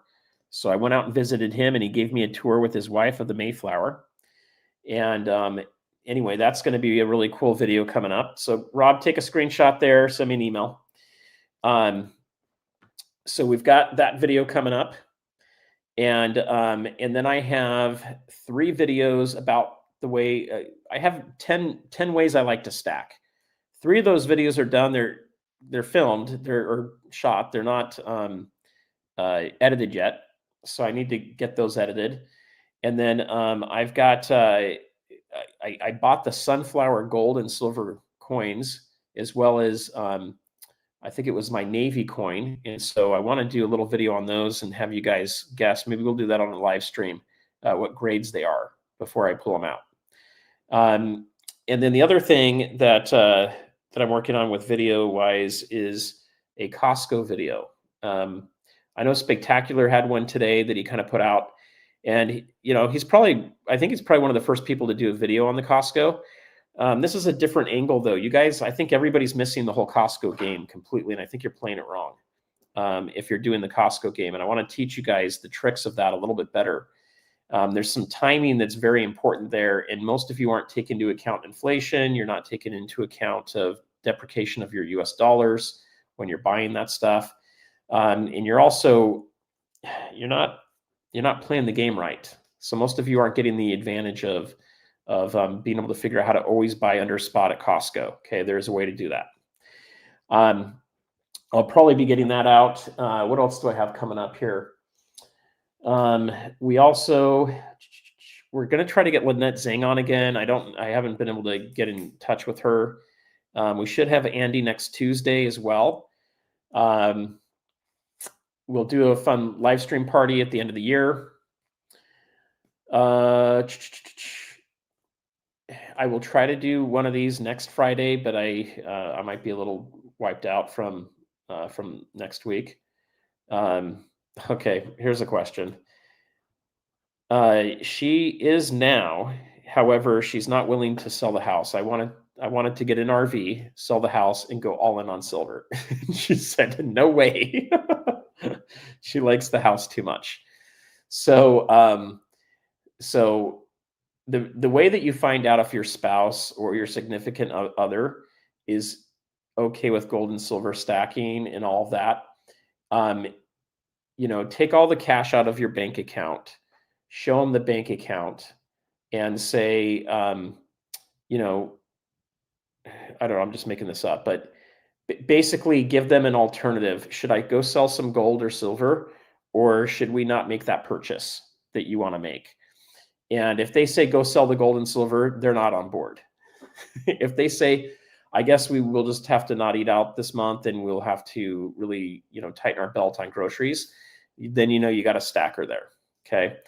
And my wife was not very much into this at the beginning because she thought I was just doing some stupid collectible stuff.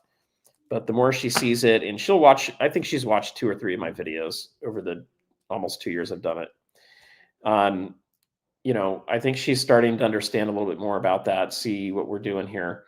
And, she's looking at that and she's saying, hey, maybe you should hold on to these coins. Things are going to keep going up. And I show her how the price has been going up on it.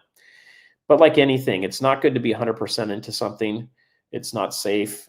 You should diversify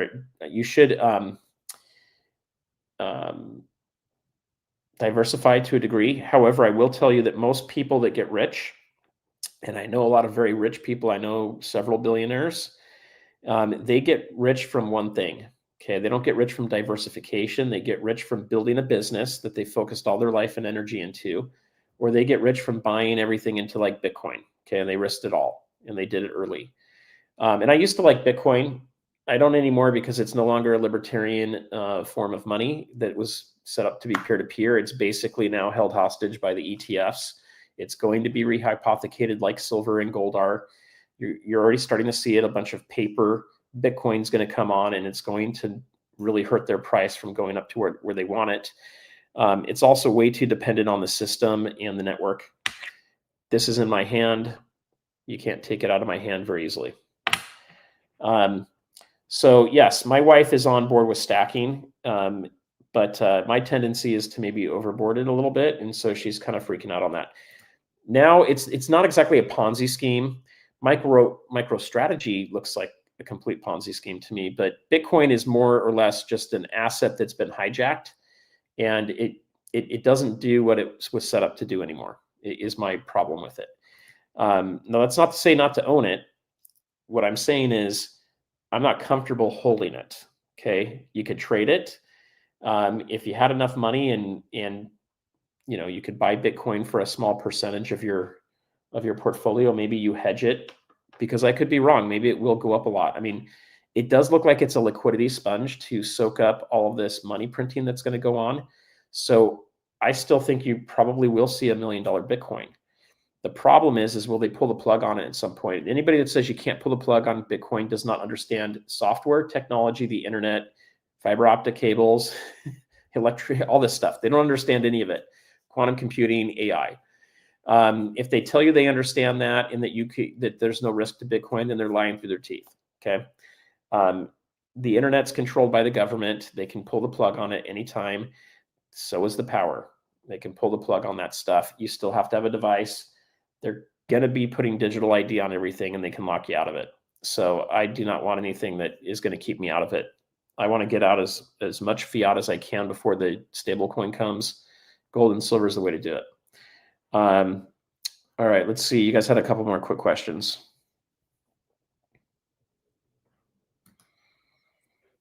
I don't know if that was to me. I don't have Bitcoin. Well, maybe like 25 bucks of it or something sitting on a wallet somewhere. I do like XRP. I do have some of that. And I do think it could potentially be used in the Swift system, but it's also possible that they could jack around with that whole thing too and just never have it on the public ledger. And it would take forever for it to burn and do stuff. So I only buy crypto with what I can completely lose my money in and have it go to zero. But my goal with all crypto is to get out of it and buy more precious metals. But I'm a real estate guy, and I'm also a gold bug that's now starting to buy silver. And when I look at it too, the other thing I will say is this. I hope that there's a day where they stabilize the currency again with gold. And when they do that, it's going to flatline gold. There's not going to be a spot price anymore. There's just going to be what gold is worth. And when that happens, I do plan on selling a portion of my gold and silver and buying real estate to have cash flow producing stuff. Hey, Joey, thank you very much. You're welcome. Thank you for the super chat. Let's see. So I'm doing more and more of this. I'm starting to understand it more. It's just that silver's a pain in the butt to store. It takes up a massive amount of space. You have to have the conditions right or it starts to go bad. It's one of the reasons I like this stuff. You know, you can just throw this anywhere you want. I mean, honestly, if someone breaks into your house and sees a jar in your kitchen full of this, they're not going to think it's silver. They're not going to try to take that. It's not going to be worth their time. It's too heavy. So there's a lot of good things with that. A lot of XRP and silver people go to hand in hand too. Stop putting stuff in your septic tank. Don't do it. I'm not putting anything in my septic tank. I mean, I guess at last resort, if the feds are at your door with a bunch of guns and stuff and they're coming for your silver and the world's gotten that bad, I guess maybe you could put it in there, but I wouldn't do that. You could put your silver, not this junk silver. It's not pure. Okay. This is only 90%. These pure silver coins can go in water and they'll purify your water. So you could have a big water barrel and dump a bunch of coins at the bottom of it. And, you know, most likely no one's going to find that. It's just how you're going to get it out. I have a little bit of Ethereum too, but I don't have a lot. For me, anytime I buy Bitcoin or I buy Ethereum in any big chunk and it's up, you know, anywhere from 10 to 20%, I usually sell it. There's just something that is uneasy with me in just holding a bunch of that stuff. Now, if I can get 100% out of debt and I've met my stacking goals and I can actually figure out what I own, because I don't know what I own right now, and I'm good with it and I've got extra money and I want to take the bet on it, I may buy some of those, you know, Ethereum and Bitcoin. I don't think they're going away right now. I think they're going to be liquidity sponges, at least for Bitcoin. Ethereum has some real world uses. Like, you know, if I were to build a loyalty program for a company right now, I would use Ethereum or Solana to basically build the loyalty program around it. It's a great way to do it. So, you know, there are things that can happen there. No, I'm not getting my hands dirty in the septic tank. Gosh. I don't own anything. So technically, this is a GAW going to someone else. I don't own any of this silver, not mine. I don't own the house. And I don't have very much of anything into my name. My company doesn't have much of anything in its name either. I like to be very ghosty. I recently bought a used car from a car dealership that was certified used. And the guy's like, you don't show up on anything, like you don't exist. Yep, thank you. Just show up on a couple credit cards and that's it. That's the way I like it. I don't like people knowing my business or what my net worth is. I'm never going to go brag. If I end up buying a Porsche, people will probably never know I bought a Porsche. That's just not my style. I'd love to be off grid. It's hard to do that here in California, but someday would be awesome. All right, we got more questions here. Do you think that they will knock silver down in price by the end of the year, like they did last year to keep silver ending the year at, yeah, there's no way. I see less than 0.5% possibility they can knock it down to 30. That would be huge to do it. I mean, let me put it this way. If they knock it down to 30, I'm going to go sell a car or two and I'm buying silver. And my family can deal with one car. That's what I would go do. So I think other people would probably load up on silver big time too. So even if they knock it down to 30, you're not going to be able to probably pick up silver for under 40 bucks an ounce because the dealers are buying right now at 48 and 50. They are not going to take that massive hit. They just won't sell it to you for that. There's no way they're going to take that hit. So if they knock it down to 30, then we will have a complete decoupling of physical and paper spot price. I will go sell a car, at least one of them, and I don't know a bunch of other crap around my house to go buy silver. And if gold's still high, I will basically, I will just go flip a ton of gold into silver if that happens. So I don't think it would stay there very long, even if they did. But to get it down to 30 is pretty drastic. I mean, that breaks all the charts. You know, you'd almost have to have the stock market crash by 80 to 90% to get it to go below 30 again. So I don't think that's possible. Could they try to get it to go below 50 before the end of the year? That's very possible. So I think we have two plays here. I think we're either going to see that they kind of let it go and it gets up into 60, maybe a little above 60 by the end of the year. Or I think they're going to try to crush it and make sure that the year ends below 50. 30, I wouldn't count on seeing $30 silver ever again unless we have a 1929 style stock market crash.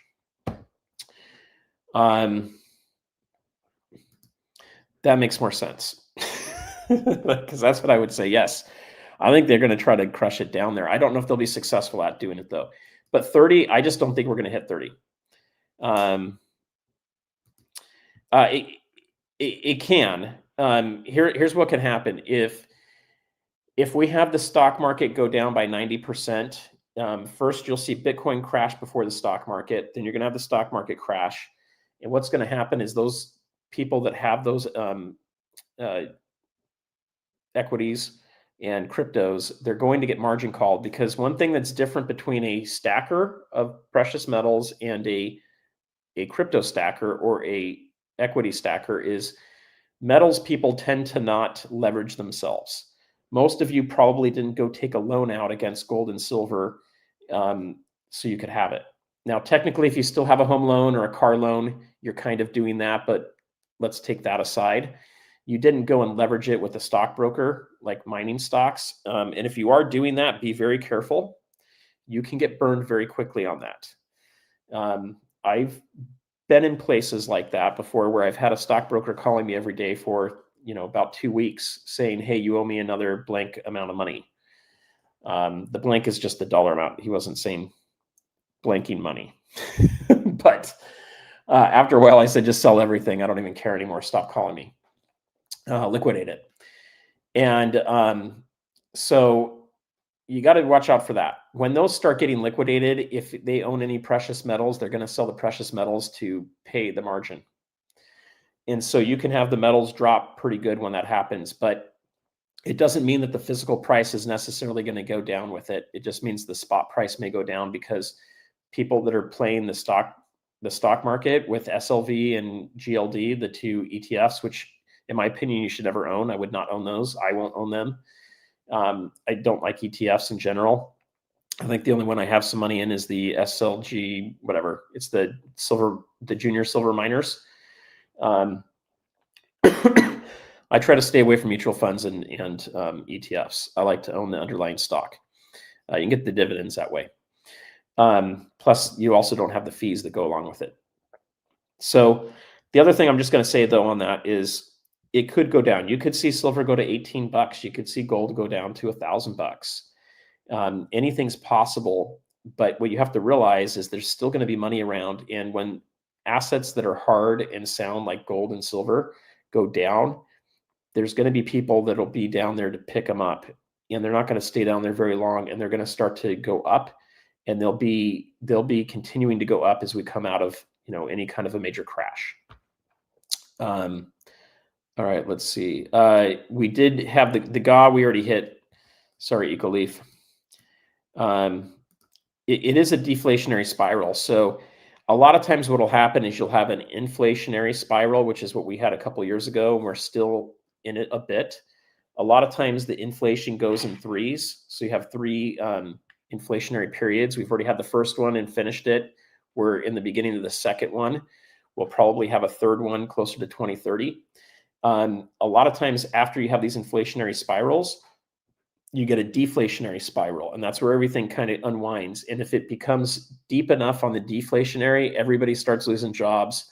No one has any money.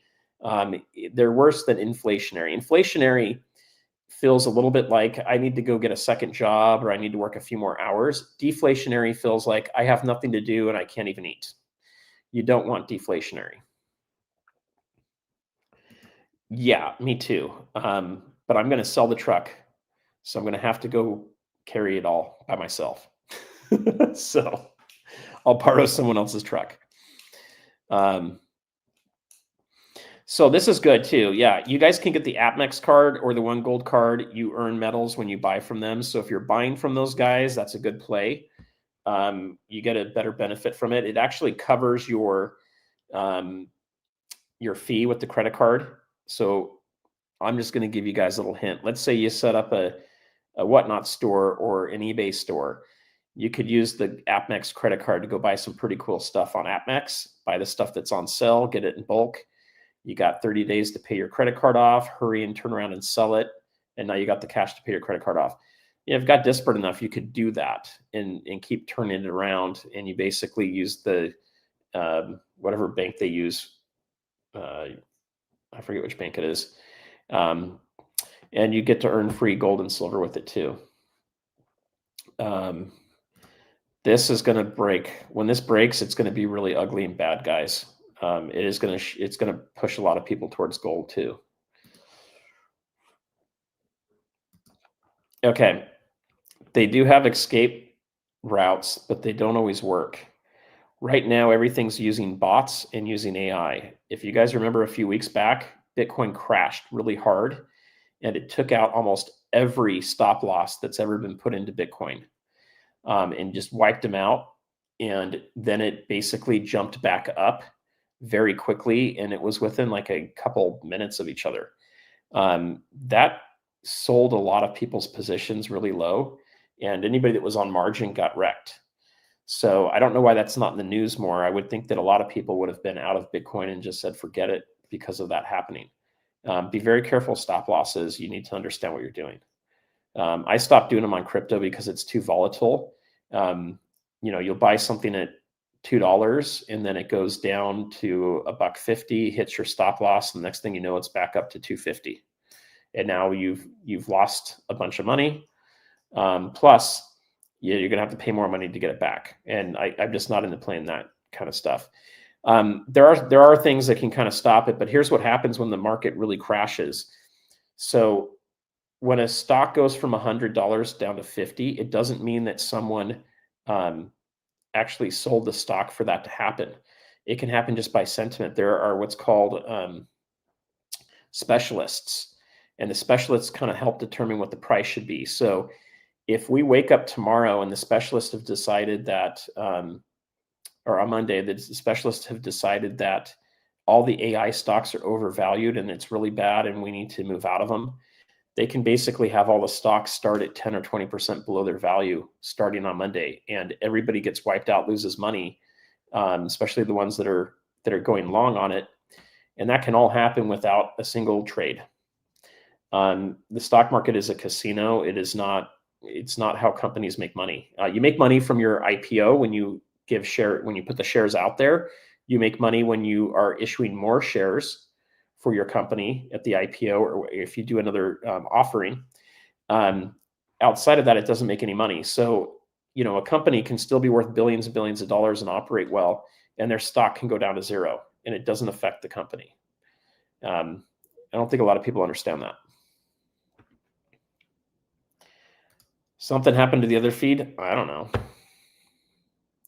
It's a new feature, so it may not work very well. Yeah, they're both, it shows they're both going on here. So, I don't know. Yeah, my favorite coin to stack gold is the Buffalo. I love those. I think they look really nice. And they look really new. My next favorite coin to stack is going to be St. Gaudens. And then my third one is going to be the $10 Indian. And then my fourth one is going to be the $5 Indian. Those are my favorite coins to go and stack. However, you can't get married to your coins. That it is just money. Okay, so the way to start with miners, I don't know. I probably need to do a video on that. And what I'd like to do with miners is, this is something I want to do for the membership. It's $3 a month. You guys can cancel anytime you want. I'm hoping we can get the memberships up to where I think there's like 30 people in there now. I'd like to get it up to 50 to 100 people and start doing some member-only videos where I can dive into that a little bit more. And we can do it on Zoom where you can ask me live questions, and we can take each person at a time and kind of go through it. That's the best way for me to go through that. Are you saying yeah, you guys go to the other feed if you're not seeing it. We're still kind of going. How would I get started with mining stocks? First off, do you manage your own portfolio with stocks? If the answer is yes, then what I would do is I would go look up on X the top 10 gold and silver mining stocks. And there's one place I would start with Dawn. So let me bring this up. I'll give you guys a little bit of stuff here. I'll just give you a hint on this. If I give all my secret sauce away, no one's gonna watch all the videos. Let's see.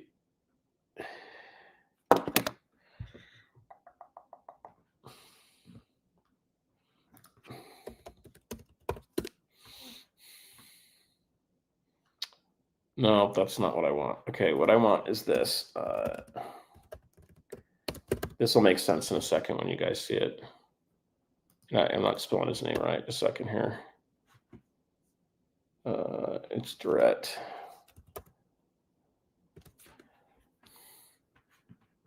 Okay.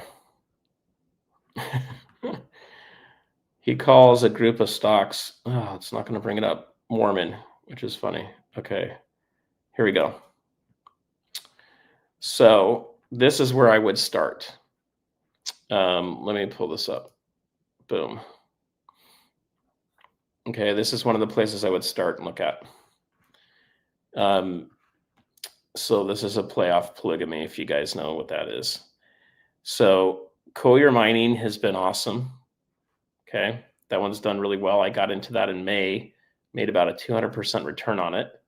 Now I bought more of it almost at the top, and so my return's only about 25% right now. Endeavor Silver Corp, this one, I bought this a little too high, but I still think it's going to perform pretty well. First Majestic, I've got pretty good money in that, and it's done well. Hecla has done really well for me. That's probably my best performing one right now. And Pan America Silver Corp. So I don't know this one here, Silvercrest Metals Inc. But these are some basic ones you can get into here that I think are pretty good. There's also like Newmont and Barrick Gold that are pretty steady. So those are kind of the ones that I would recommend taking a look at. We're going to bring Dawn on, and I'm going to ask him, some of these questions. Where should people get started? How should they get into this? So my first thing is you need to understand the stock market before you start buying gold and silver mining stocks. And then the next thing you need to understand is that gold and silver mining stocks are crazy. They're like bucking broncos. you know, I lost about $10,000 on these guys several years ago because they weren't doing anything and they weren't following all of the trends until I really realized that the mining stocks don't do what the spot price does. And then I got back into it and I've made some decent money on it, but I haven't cashed out yet. And because I'm not a trader, I'm more of an investor. I'm waiting for the bigger moves. If you have silver go up 100% in 1 year, you could potentially see the silver mining stocks go up 2 or 3 or 400%. So there's a huge advantage with the mining stocks, but you also have to understand these are businesses. So, you know, silver could be doing really well and you could have someone that's a CEO that ends up having a conflict, or they do something wrong, or their mine dries up, or, you know, they bought another company and something went wrong with it. So you have all those other issues and dynamics you have to worry about with mining stocks. The other thing is it's subject to the stock market. If the stock market's crashing and going down, the mining stocks are going to go down, even if gold and silver is going up. So it's a different beast. It's something that you've got to test out, and it's something you got to play around with. So I can't give you guys financial advice on it. I'm not telling you to buy these. I'm just saying that Don knows his stuff, and this is one of those that could be good to take a look at. I would follow him and kind of see what he hits. And in time, we'll do a little bit more of that on the site too, or on the channel, I should say. Let's see. Yeah, those are cool, but I'm not going to go pay stupid money for them. I think anybody that does is wasting their money on those. It's still just bullion. You're better off going and buying graded pre-33 gold than buying that. But if you're like Nick, I think she picked up one for a really inexpensive price from an auction somewhere. So, you know, you can do that.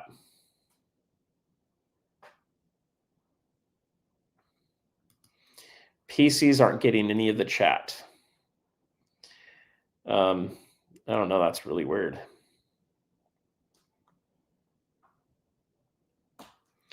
Nothing's changed on my end here, so it must be a problem with StreamYard. Is it smart to buy Krugerrands? I think Krugerrands are the most universal coin you can buy. And they're probably one of the most minted coins that are out there. The problem you run into with Krugerrands, and by the way, I do have some of those. The problem you run into with them is this. They're not 24 karat gold. They're 22 karat gold, like a gold eagle. Some countries, especially like in China and in India, they want the 24 karat gold. And they don't care if it's a coin. They like bars. They go for what is the cheapest thing. So it kind of depends on what you're trying to do. If I definitely would not pay the same price for a Krugerrand as I would for like an eagle or a buffalo. So you may be paying like $200 or $300. So Andy on the video I did yesterday, he said actually, I think maybe he told me this afterwards. The cost is like $300 for a buffalo right now, for them to get a hold of those things. And then they've got to tack on their fee on top of that to make any money from doing it. So if you're paying like $350, $400 premium for a buffalo, and maybe you're paying $150 premium for an eagle, your Krugerrand should probably be like a $30 to $50 premium on top of spot. If it's more than that, then you're probably overpaying for it. I don't really like the Chinese pandas. They a lot of times do weird things with the grams on that. But you know, I wouldn't worry about buying gold for what the BRICS countries are going to go for. Like, that's not part of my equation. That's not something I worry about. What I would be looking at is primarily, I like to buy pre-33 gold for, you know, my 90% gold, for example. And then my pure stuff, I like to get in buffaloes if I can. Another good coin to get is a maple leaf. You can pick those up too, and those are 4/9 fine gold, so they're a little bit more refined even. Always do your own due diligence. Everything's pretty complex, guys.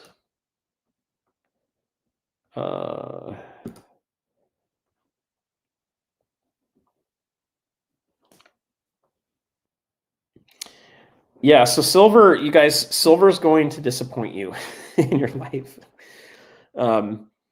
So be careful. That's one of the reasons I'm not heavy into silver is it has huge potential, but it could also disappoint us. It may not do as well. If the economy is not really humming and the banks decide to keep manipulating it, it may not do what you want it to do to perform it.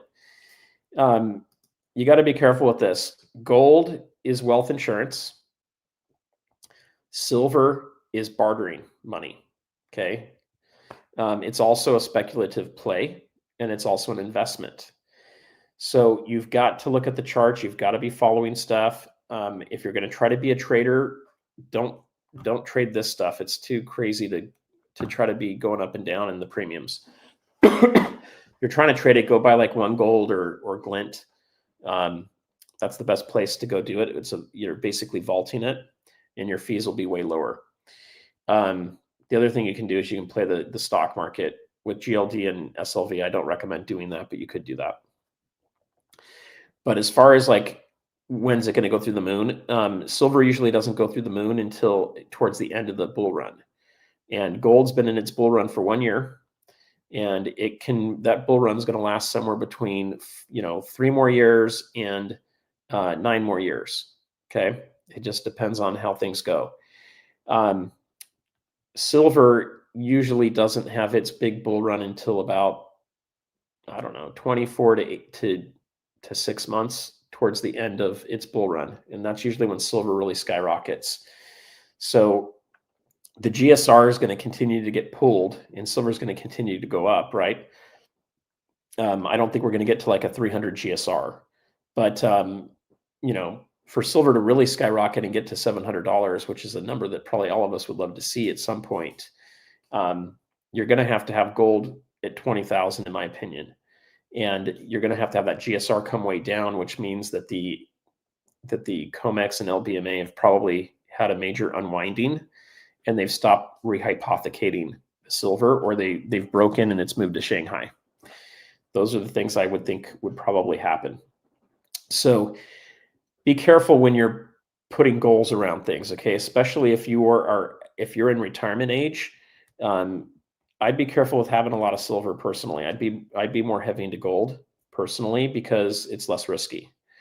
But it's not financial advice. It's just advice in general. The older I get, the more I get away from the risk stuff. It's one of the reasons I'm not doing real heavy crypto. If I were 20 to 25 right now, maybe I'd go all in on crypto because I have nothing to lose, but I have everything to gain. I'm more concerned about holding on to my wealth and protecting it, which is why I spent like $12,000, $13,000 on a trust to hide all my stuff. I'm more concerned about that and holding my wealth and not losing my ability to spend than I am on making money and making more of it. And that's one of the reasons I get into what I'm into more of the gold. If you don't have wealth and you want to build it, silver is probably a better play, but it has the risks, with it too. So be careful on your time horizons. Like this, I think is a great idea. As you're getting started, pick something that is manageable. So when I got started, silver rounds like this, in 2021, you could pick these up for about $18 to $22. And for me to pick up 1 or 2 of those, a month or a week was fine. It wasn't a big deal. And it could work. Well, let me finish that one first, and we'll go back to that one. So I think it's good to find a coin that works for you, that can be good. And when you do that, what I think happens is you start to understand that coin better. You understand the price, the fluctuations of it. I think that can be very helpful to get to know that coin really well. So, start with a bunch of Franklins and then maybe move to some Kennedys. And then maybe you want to go back and get some, what are the other ones? I think they're Walkers. So, I would do that. I like dimes a lot because it gets you even more fractional. And if you can get them for the same price as the $half, I think you get more bang for your buck. I've done guardhouse boxes and I like it for stacking. However, it does add extra cost. but it does put things into tubes like this and into the box, so that it's easier to know, like take it out and you've got this to go. But you can also just put things in a bank bag. All this junk silver is just all been circulated. You're not going to hurt it in there. All right, Giant Mining Corp. You got to do the research on all of these. Anything I put in a video and anybody else does, you've got to go do the research on it. If I put out a mining video, I put it out first before I go and buy the stock. Even though I may know about it a week in advance, that's not my thing. I'm not in here to pump and dump stuff. I'm not trying to play it. Most of the time I either already have the stock, or after I put the video out, I will go and buy some of it so I can understand it more and I can kind of see how it works. I do have some of Giant Mining Corp. It's gone up a little bit since I got into it. But one of the things I'll tell you with the mining companies to just be careful with on anything that you see as a promotion is a lot of times there's a big spike. So when you see that initial spike, kind of wait for it a little bit to come down and get a little bit more normal to where it was prior to like the videos coming out. I think it could have some really good potential. I wouldn't promote it. I'm not really promoting it. I'm sharing it with you guys, but I wouldn't even do that if it was something that I didn't think had any validity to it. They've got some potential to them. I don't know why it hasn't totally taken off yet. But all the data that was there, everything when I put a video together, I'm doing hours of research. It looks like it could be pretty good. There's another one that I did too that was Alaska that I think had a lot of, what was it? It was another metal that wasn't precious metal in there too that's done pretty well. So, what I like to do if I'm buying a mining stock is I like to, let's say I want to put $1,000 into the mining stock. I start off by putting 50 to 100 bucks in there and I watch it. I follow it. I look back at the charts. I go and find someone that has some more data on that chart. If it's coming off like this, Giant Mining Corp, go back to the video and go look at the links and go do your research on it.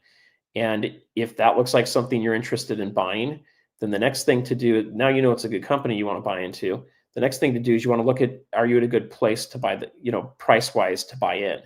And that's where having your own charting software can really help, because it'll give you inflection points. And so just because you want to buy NVIDIA and you think it's a great company, right now could be a horrible time, or Tesla. And so you may need to wait a month or two to buy into that because you're waiting for it to kind of, the hype to go down. So that would be kind of the advice that I'd give you on that. All right, so Rusty's a new member. I don't know how to show that though, but welcome. Good to have you guys. So, memberships are going to get more valuable over time for you guys. It's $3 a month. It helps the channel, but we're going to be doing more live streams and some videos that'll just be for you guys too. I just got to get into the process of doing that. Let's see.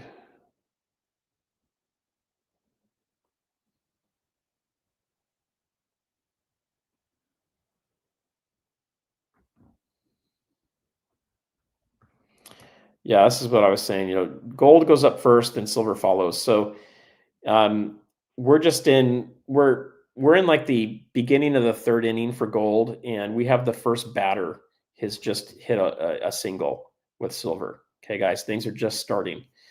So we're very early in the game here. If you're thinking that silver's just exploded and you need to hurry and sell your silver to move into gold, that's what the whole video with Andy was about yesterday. It's not the right time to do that yet. If you're trying to play the GSR, you're way too early to be selling silver into gold. And if you're worried that when we get to 50, there's not going to be any gold left, I think you need to go surfing. You got too much anxiety.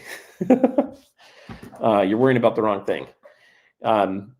Gold's not going anywhere. The issue that you're going to run into is the premium. Do you really ever get to sell it at 50 or at 30? Usually going to have to, sell more of it. So when we get to like a 50 ratio, you're probably going to be at 60 is what you're going to have to do to get 1 ounce of gold. There's going to be, fees for that. Yeah. So if you guys are seeing this, I don't know why it's different. It's a new thing. So I thought we would kind of try this a little bit. And it looks like it's a little off. If you come over to the main feed, that's the wide one, wide, not narrow. you probably get a little better experience on it. But this is a way to find newer people that are scrolling through the shorts lives. And so that's part of the goal of this channel is I'm trying to wake people up to this. Like uh, I've done enough research. I don't need to go do a lot more research on stacking. Um, you know, all my emergency preparedness stuff is a little out of date. I need to spend more time with that. My room is a freaking mess here with stuff. Because I pretty much go from my day job to then working on this to grocery shopping and then helping my family with stuff. Um, I haven't even watched a game in like 3 weeks, even though I have a couple teams I follow. I just haven't had time to even watch them. And I'm 10 videos backlogged in editing. So um, it just, it takes a lot out of you to do these things, but it's fun. I enjoy it. And so what I'm saying that for is I'm here to do this to help you guys. It's not for me, it's for you guys. This doesn't like I'm not even making money from any of this to like grow my stack. It basically breaks even. I make about enough money to pay for the GAWS. I'm hoping next year I'll be able to start to pull in a little bit of profit. It would be great to get some money for all the time. But a lot of this it's here to help you guys. Now, if I can, I would love to transition to do this full time, but that's more like 100,000 subscribers or more. If we had that, I'd be traveling all over the country to come see you guys, go to coin shows. I'd go to Australia to go to do panning for gold and to do prospecting. I'd go into the mountains and do it too.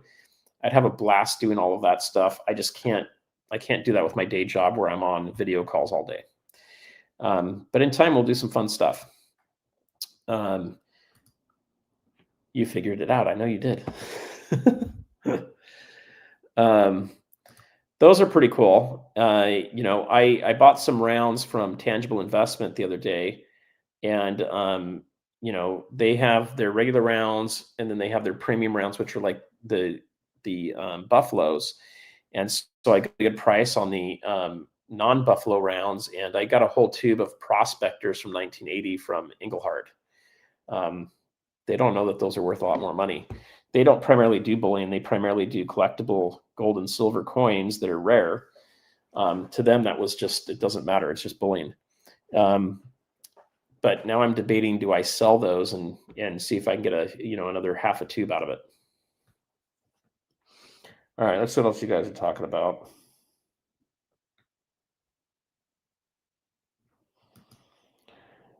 Yes and no. So put yourself back in 2000 when gold was going for $250. And if I were to tell you that if you were to ask me that same question, when gold gets to $2,500, do you think it's going to be hard to sell that 1 ounce coin? How would you answer that? It's the same exact thing when it gets to $25,000. Okay. The only difference with it would be if we're in a Great Depression and for some reason it's still at $20,000 and there's not a lot of liquidity. I mean, maybe it would be hard to do it, but I don't think it's going to be hard. The bigger problem is going to be, is there taxation on it? Are you having to report the taxation? Is it automatically coming out at the beginning of the transaction and all that stuff? You should always talk to your CPA, understand the laws, pay your taxes. The bigger issue is if you only need $5,000 and you have 1 ounce and it's worth 20, you're going to be paying the taxes on the full amount and you're not going to have the gold to keep going up. So for that reason, I like to have different size coins. And I like to have gold and silver. So if you only need $5,000, don't sell the gold, sell the silver. It's kind of how I would look on that. But I don't think you're going to get to a time where you can't offload it. But it's easier if it's smaller, but be careful on paying the premiums. A lot of times you can be paying a 15 to 20% premium on a 10th ounce gold coin versus a 3 to 5% premium on a 1 ounce coin. And that does add up big time over time. But those premiums tend to keep with those sizes. All right, let's see what else we got in here from you guys.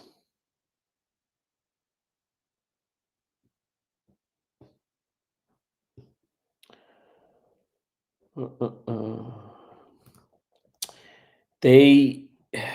don't know. It's the U.S. Mint. It's rigged. You think the wheels are rigged out here? U.S. Mint's rigged. I don't really like the U.S. Mint very much. They screw up so many things. I don't know who's running that over there. They just stopped making buffaloes at some point in the like fall, and they're just done. And then there's still demand for them because it's the only, well, it's the only U.S. sovereign minted 24 karat gold, and so there's usually a lot of demand for it. So, just an idea, if you wanted to take the risk, you could probably sell your buffaloes if you can sell them retail to someone else. If you're selling it back to a store, that's not worth it. But if you could sell them retail right now, you could probably make a lot of money selling buffaloes, and then you could wait until the 2026 buffaloes come out. And they've made enough of them, so like early summer is probably the best time to get the lowest premium. The issue you run into is, what if gold jumps up to $5,000 and you're still sitting in cash? So you got to be careful with that. But if you roll from buffaloes into, say, One Gold, for example, and you just put a bunch of money in there, or Glint, or one of those services where there's low premiums, you could roll into physical metals after a while with those. But that's kind of the game that happens with buffaloes. They kind of go back and forth. I remember when buffaloes were at $100 premium and eagles were 50. And then I remember a time where the eagles went up to 100 and buffaloes were only like a $75 premium. So it kind of depends on supply and demand.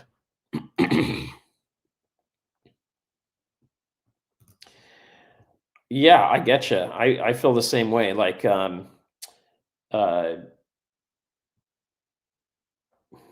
if I had the ability to go back and tell myself to just buy gold in the year 2000, like I said to Andy, I'd have at least 10 times my wealth today, maybe 20 times my wealth. And I didn't have to work all these years, 25 years hard building businesses and selling them and doing real estate and side hustles and working 2 jobs and all that stuff. I could have just had a normal job, lived in a modest house, and watched my wealth just explode. That's kind of a good way to go. Well, will it keep doing that in the future? There's a good chance it does that until the fiat's gone and we go to gold backed currency again. Once that happens, then it's going to be stuck in, and it's not going to be something you can, you're not going to be playing off of it like that anymore. But I think the days of affordable silver are probably gone.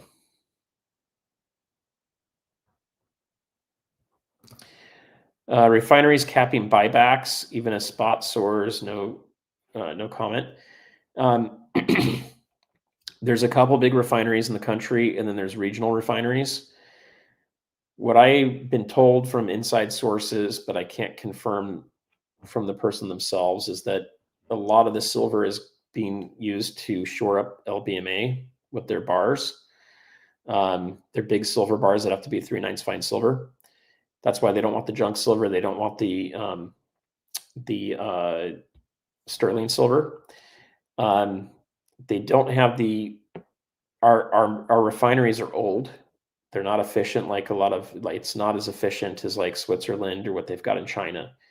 And so they can't take those metals right now and deal with it. And they're having to pump these bars out like crazy because everybody that owns SLV that is wanting to get out of it is taking delivery instead of selling for cash. And that moves the silver out. And so that's what you're running into. So it's not that the demand for silver is down. The demand of silver is so sky high. It's just that the demand is for 3/9 fine silver. So if you're a real stacker and you think there could be SHTF situations, this is the stuff to go load up on right now. Okay, not financial advice, just this is the stuff. Okay, I'm not telling you to go buy it, but if I were to go buy a bunch, I'd be buying that. Now, I've bought other things recently, but I have bought this. And If I could, I would go get more of this. I kind of screwed some things up around Thanksgiving with Minute Coin. They were doing a $4.50 below melt on Constitutional, and I called him, but I felt bad because he was closing in 30 minutes and he had a huge line. So I said I'd get a hold of him the next day, and I got so busy with Thanksgiving and everything. By the time I got a hold of him again, they were already sold out of it. But they had a great deal on that. And there's going to be more deals out there, so look for things. Andy, I think, at spot price or a little bit below it for Constitutional junk silver. I'd buy that stuff right now if you're looking for things. But yeah, it's just a couple months until they get those bars back in place, and they'll start taking the other silver again at some point. Let's see what we got here.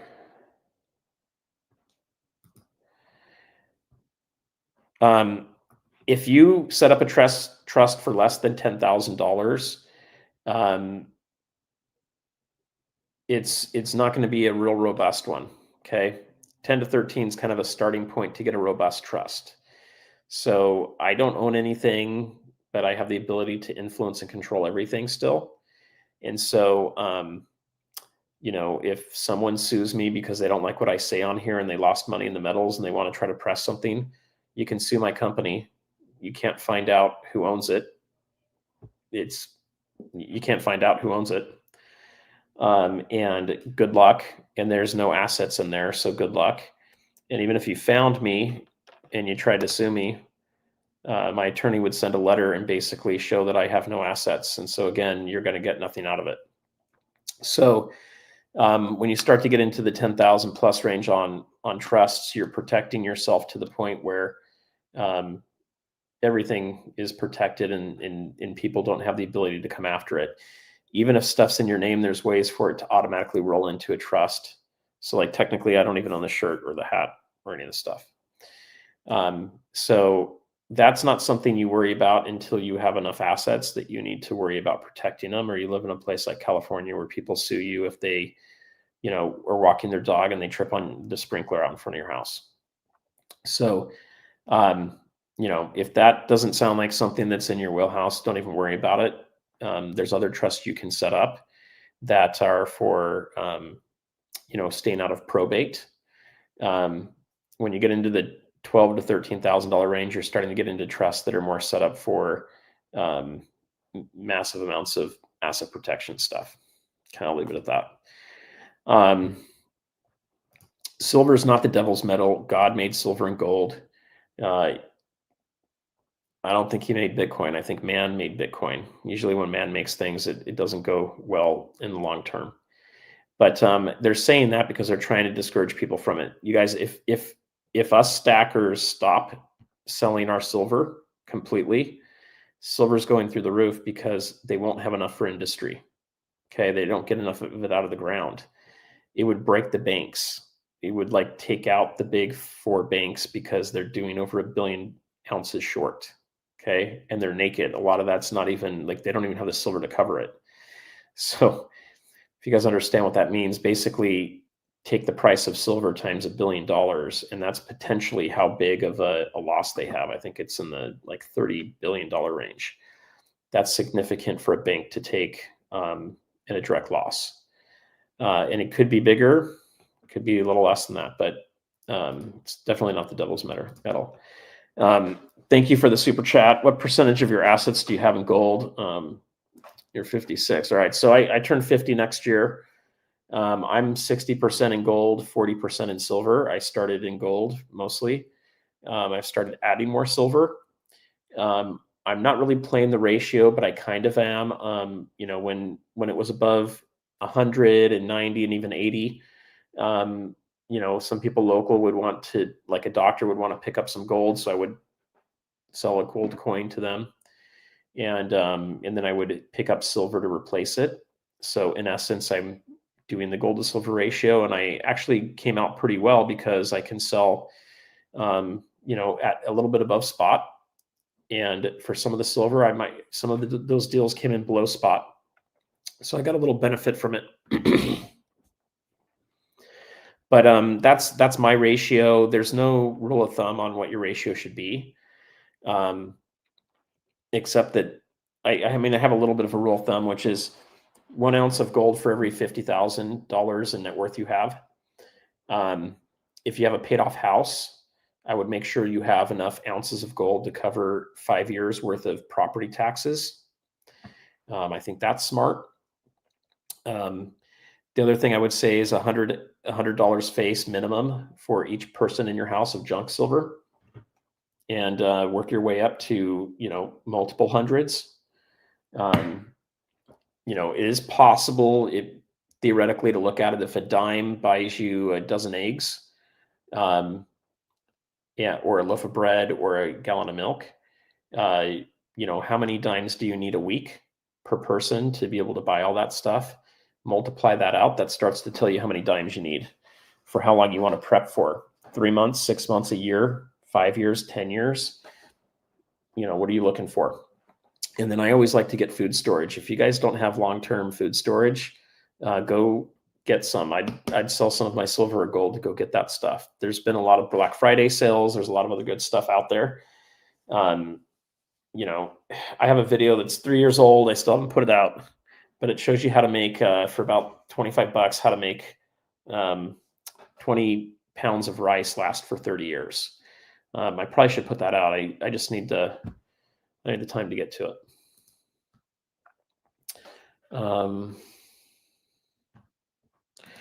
It is right now. It doesn't always. And if you really want to look at it, some of the people looking at shadow stats are saying that silver should be about $1,000 if you really take the real inflation price into account. That still seems a little high to me. And then gold would be much higher too. So there are some different posts on that. If you go into X, let me see if I can find this.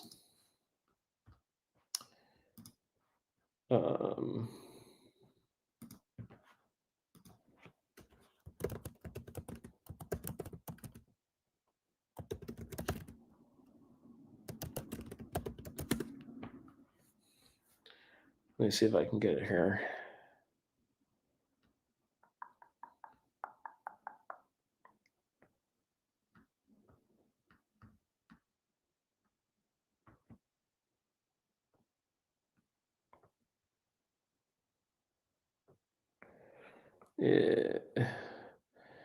I'll have to look for it again, but example of one, I'll throw this up.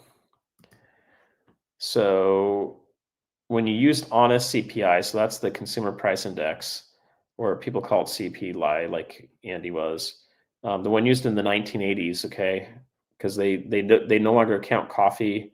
They don't count a lot of stuff that you would normally use, and they put a cheap substitution into it. It's all cooking the books, basically. We have most of the people running the country are very dishonest.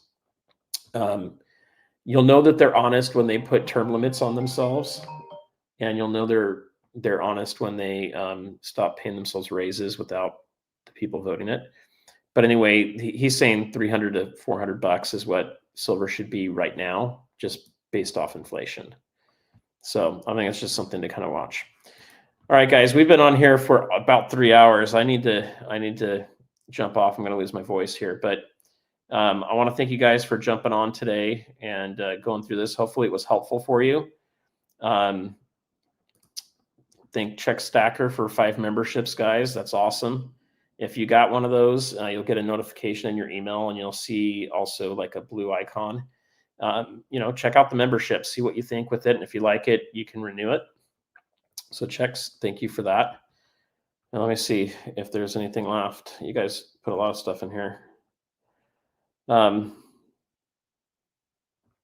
So yeah, stuff like this is true too. So look at that, guys. But also know ratios are ratios. It's not, it can go all over the place too. You can have, you can have the ratio pull gold down, right? Silver can stay where it's at, and it can pull gold down and go lower on the ratio, and your gold's worth less. So anyway, hopefully that was helpful. Thank you guys for everything, and have a great evening. Take a look at the Andy video from yesterday if you haven't yet. I also put the ending out. Something got messed up on the ending. So there's a second video that went out today with the ending for it. And then the other thing I'll tell you is look for Sunday. There'll be a really good show on pre-33 gold coming out in rare coins and how not to get hoodwinked and screwed over. All right, guys. Talk to you soon. Bye-bye.